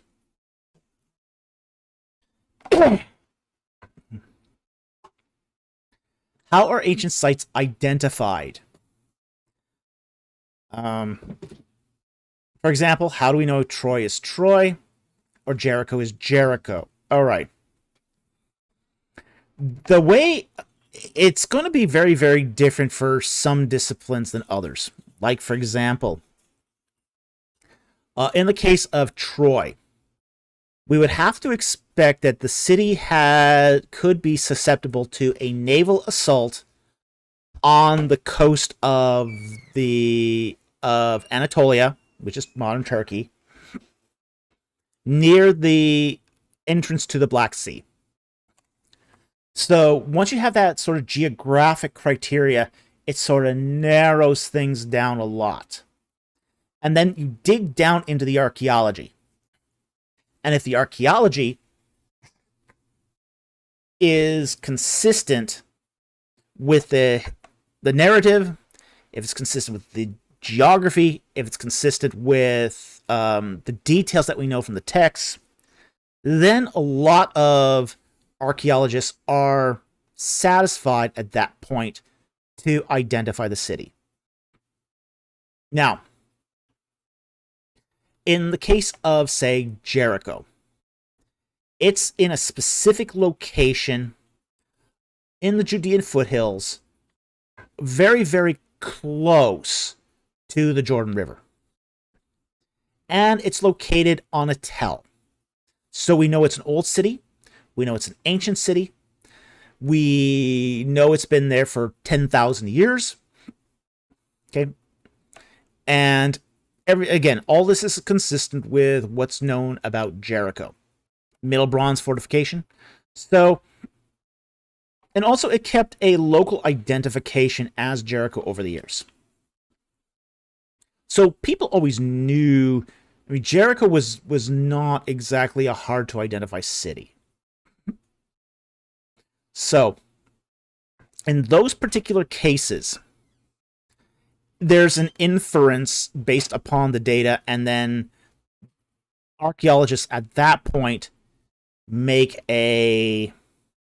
basically a educated guess. Now, it's better than an educated guess. It's a deduction or an inference, but it is using sort of, there's with the cases like Troy and with like Jericho, there's not a sign saying, hey, welcome to Jericho. Welcome to Troy. Yeah, they didn't leave time capsules like we do today. Now, for Egyptian settlements, it's different. Because they did leave signs. They would leave, like, for example, any Egyptian city, there would be a statue to some king saying Lord of Ramses or Lord of Cheku. We find this. Like, for example, for Pithom, we find the Lord of Cheku. So that narrows it down to like, for example, Tel El Rataba is Pithom. And most Egyptologists now think it's Pithom. There's a few who still think that Tel El Mascuda is Pithom, but they're sort of declining in number now. But we do find these statues at various places. Like, for example, Tel El Borg. You know, people had hoped when they excavated it that it was Migdol. Well, we found one of these statues, base of a statue at Tel El Borg, and it read the lion. Well, there's one place on the map that's the lion's den. So, unfortunately, not Migdol, but a very important site nonetheless. So your educated guesses can sometimes be wrong. But it's generally, for example, with the identification of Egyptian sites, they tend to be more secure than, say, the identification of Levantine or even Anatolian sites. Now, there's some that you can't deny it. Like, for example, like Hattusas, the capital of the Hittite Empire. We know where that is because we found the archive. We found the archive that has royal documents. You know, you're not going to get those at any place else but Hattusas. So, a lot of it's going to depend on what you find there. It's going to depend on who was there. If you find, say, a evidence that, say, Tutmosis III had been there and destroyed the city, well, you're going to have to go to, Tutmosis III's toponymic list, and see where he went and which cities that correlate to the ones that this one could be. So it is really a matter of deductions, a matter of inference, to some extent a little bit of guessing. Like, for example, we have no real firm identification of where I is. It could be 8 to Tel. ABR thinks it's Tel El Maktir, and I disagree with that. I think it's wrong, but that's their guess. A couple other sites have also been proposed for I as well. So to some extent, there is some guesswork involved here, and interpretive issues as well. So that's generally how ancient sites are identified, is by correlating what we know with the archaeology and then making the rational deductions and inferences. So anyway, thank you for the question, and I hope that helped.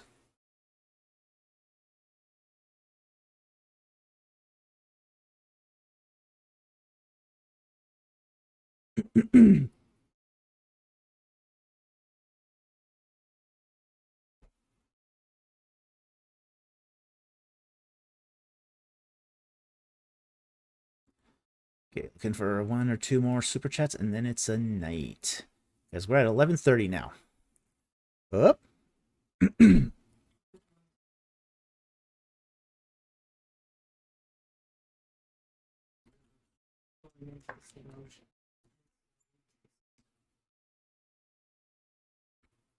Can't.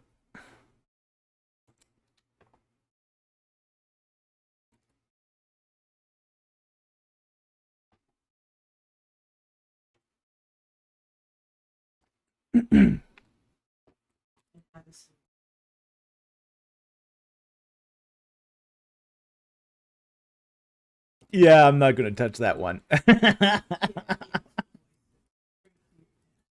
Yes, Addison, I know you want me to say what Mount Ebal tablet makes Scott Sterling the greatest archaeologist of all time. Sorry, Ron White has that accolade.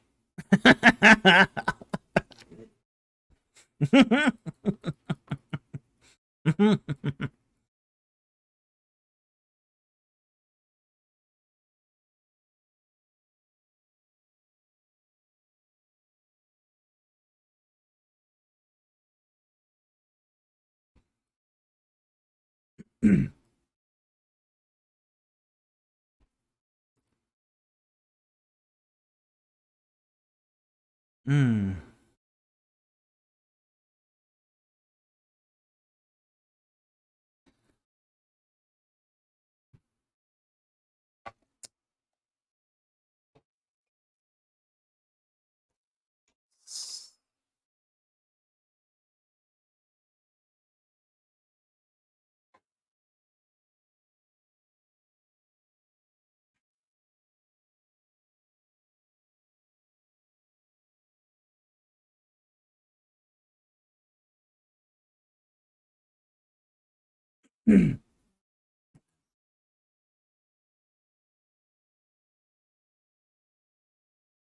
Hmm?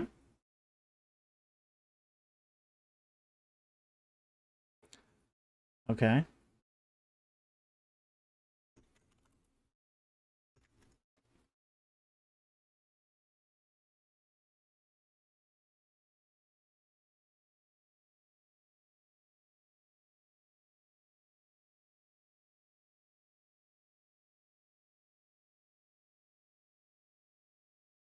Yeah. Okay, I'll take this one from like David. What are your thoughts on the Ipuwer Papyrus? Is it a good piece of evidence for the Exodus plagues or not? It's not. Okay. The Ipuwer Papyrus dates to late Dynasty 12, essentially. Despite the protestations of Titus Kennedy, almost every Egyptologist will date this to the Middle Kingdom. Okay. Now, there'll be some disagreement whether it's early, mid, or late Middle Kingdom, but all of them, almost all of them, date this to the Middle Kingdom. The grammar, the internal evidence, all point to a Middle Kingdom text. So, this is hundreds of years before the Exodus. Hundreds of years. You do get guys like Tommy Thompson, who should have no business talking about the Ipuwer Papyrus, who date this to the Second Intermediate period, but he doesn't know what he's talking about. So I definitely think it's late Dynasty 12. It still talks about pyramid building. So, you're not going to have that in the New Kingdom, obviously. So, there's no pyramids except for during the reign of Ahmose the First king of Dynasty 18. He's the last guy who builds a pyramid. So, Ipuwer is not a good piece of evidence for the Exodus plagues. It just isn't. What it does show us is that these were natural events that did happen from time to time. So it does give us some evidence that hypernatural events like the Exodus plagues did occur sometimes in Egypt. So it gives us that piece of evidence that there was maybe a naturalistic cause to some of these plagues. Now, this is not ruling out that God didn't initiate it.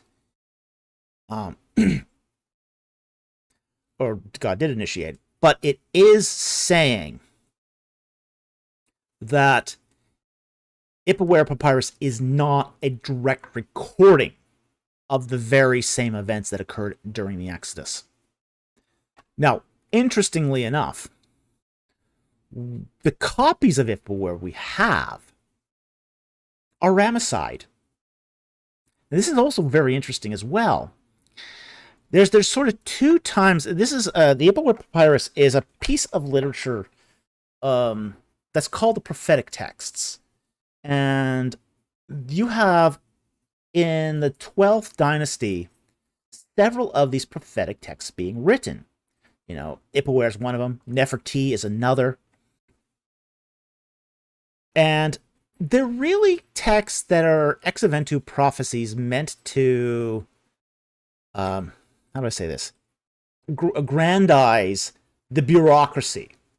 Essentially, Amenemhat I has installed his new government and his new bureaucracy. Trust the government. That's essentially the message of these texts, is to trust the government. Trust the bureaucracy. Okay. Now, the copies we have of most of these prophetic texts are found in two hotspots. We don't have any of these texts in their original Middle Kingdom context, but they are clearly Middle Kingdom from their grammar and their diction and what they talk about. The first copies we see happen at the very beginning of Dynasty 18. Of course, this is when King Ahmose conquers the Hyksos. So you have the nasty Semitic Asiatics being put in their place by the new Egyptian king. So many Egyptian readers at the beginning of Dynasty 18 saw Ahmose I as sort of basically the new Ameni, the new conquering king that's going to set the world right from the Semitic Asiatic barbarians. Okay, but there's another cluster of these texts that we find, which is even more interesting, which is right at the sort of middle of Dynasty 18. Dynasty 19, during the reign of Ramses II. This is really interesting because we get a lot of them. Most of our texts of copies of the prophetic texts are date to the reign of Ramses II.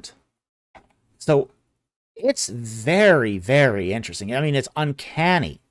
Now, why would we find so many texts of prophetic Middle Kingdom literature right smack dab in the middle of Dynasty 19? Well, maybe because your typical Egyptian is now having to reconcile, how do we deal with the fact that we're having to deal with all these plagues? They needed some way to explain this. They needed a way to turn these events into a kind of reception history. Oh, we've got these ancient texts that sort of explain this. So you had a lot of copies being made right at that period of time. Really interesting. I don't think it's a coincidence. So I don't think that the Ipuwer Papyrus itself is evidence for the Exodus. But the aggregate of these prophetic texts at the particular time frames where we find them is very suggestive. Very, very suggestive. And it's very, very suggestive of essentially a local population that was trying to come to terms with something they didn't understand. And they fell back on their own literature to do that. So, anyway, I hope that answered your question. Thank you very much for the question. Very, very much appreciated. Okay, I think we're down to the last question of the night. So for this,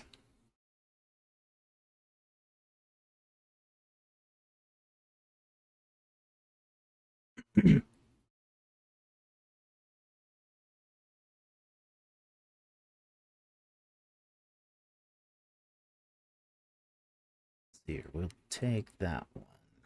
Find it.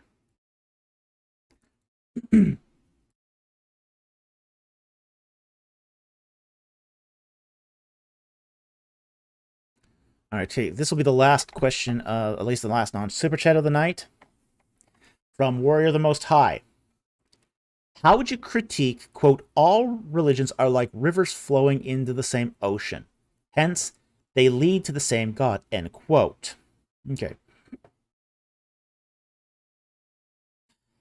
I don't think they all lead to the same God, to be very, very honest. The problem is, once you start dealing with the details, attributes, it comes down to attributes. The definition of God, who you think God is. Christ said the most important message, most important question is, who do you say that I am? Okay. He's asking his disciples, what is the identity of the Messiah? What is the identity? Who is he? What's his attributes? I think once you start dealing with attributes, and you look at all the religions of the world, you see contradictory attributes. And I think that those contradictory attributes show that cannot possibly lead to the same God. Okay? The God of Christianity is supposed to be all good. The God of Islam is ambivalent. Doesn't care. God of Christianity is a trinity that expresses love to one another. The God of Islam is essentially monolithic monotheism. One person of one God. Nothing else. The God of Hindus is a pantheon. It's a pantheon of many thousand gods. And it's a pantheism. God is everything. Everywhere. The God of the Bible is transcendent. You're using, if you use all the religions of the world to find God, you are consulting maps that are not going to arrive at the same destination, essentially. Essentially, when it comes right down to it, we have to depend on the words of Christ here. He says, I am the way, the truth, and the life. No one comes to the Father except through me. Jesus Christ is not a way. This is sort of what the question implies here is the idea of say, universalism. Everyone will find a way. Everyone will make it. Okay. Christ is the only way. The way. It's an exclusive claim. He is the truth. You're not going to get to God through, say, things that are not the truth. And he's ultimately the life. We have our life and existence through him. He's the one that can bring us to salvation. There is no salvation apart from Jesus Christ. None at all. You'll never get to God through any other means than through Jesus Christ alone. And has shed blood for our sins. So, he is the gateway to the Father. If you want to get to the Father, you got to go through the Son. So this is why I sort of reject this view. And it's just, it doesn't make sense. It just doesn't make sense when you compare, first of all, when you compare the world's religions, and it doesn't make sense when you compare the words of Jesus Christ. The words of Jesus Christ contradict this. And I think that's pretty much all you really need to go on this one. So, anyway, thank you very much for that non-super chat. And that's going to be, it looks like it's going to be our last question of the night. So, I actually get to go to bed 15 minutes early tonight. We didn't make it to midnight, but sorry, Addison. You tried. Lego David. He's on Discord. Okay. Yeah. Oh, by the way, if you want to continue the conversation, come on to our Discord server. The link's in the description. We have a great time on Discord. It's not a place where we ask. It's not a golden ticket to ask me questions, but it is a place where we socialize. Our Ancient Egypt and the Bible Discord is a great place to hang out. So we'd highly recommend that if you want to continue the conversation afterwards, it doesn't have to stop here. There's lots of stuff going on our Discord, especially our Dr. Falk rumors. That's the best channel on the Discord. So anyway, I want to thank all our super chatters tonight who donated generously to this live stream. It does keep us in food and does keep us housed and keeps the electricity flowing. We cannot do it without you, so we are so very grateful. We also want to thank our Patreon supporters. We have a new, very generous Patreon supporter, Slade Neighbors, who's donated generously to this work, and we want to thank him publicly for that. We also want to thank all our Patreon supporters who basically keep the equipment in at least running and help us to do upgrades when they are needed. We also want to thank our regular subscribers who view, like, and basically distribute links to our videos. When you guys do that, it opens new audiences who have never seen our content before. Also, if you haven't hit that subscribe button, please do so you don't miss out on any of the content. And again, we would love to have you guys who aren't subscribed to join our community and to be, part of this community of learners who are interested in ancient Egypt and the Bible. So with that said, I want to wish you all a fantastic night. Thank you very much for watching. I hope you enjoyed it, and I will see you next time on Ancient Egypt and the Bible. Have a good night, everyone.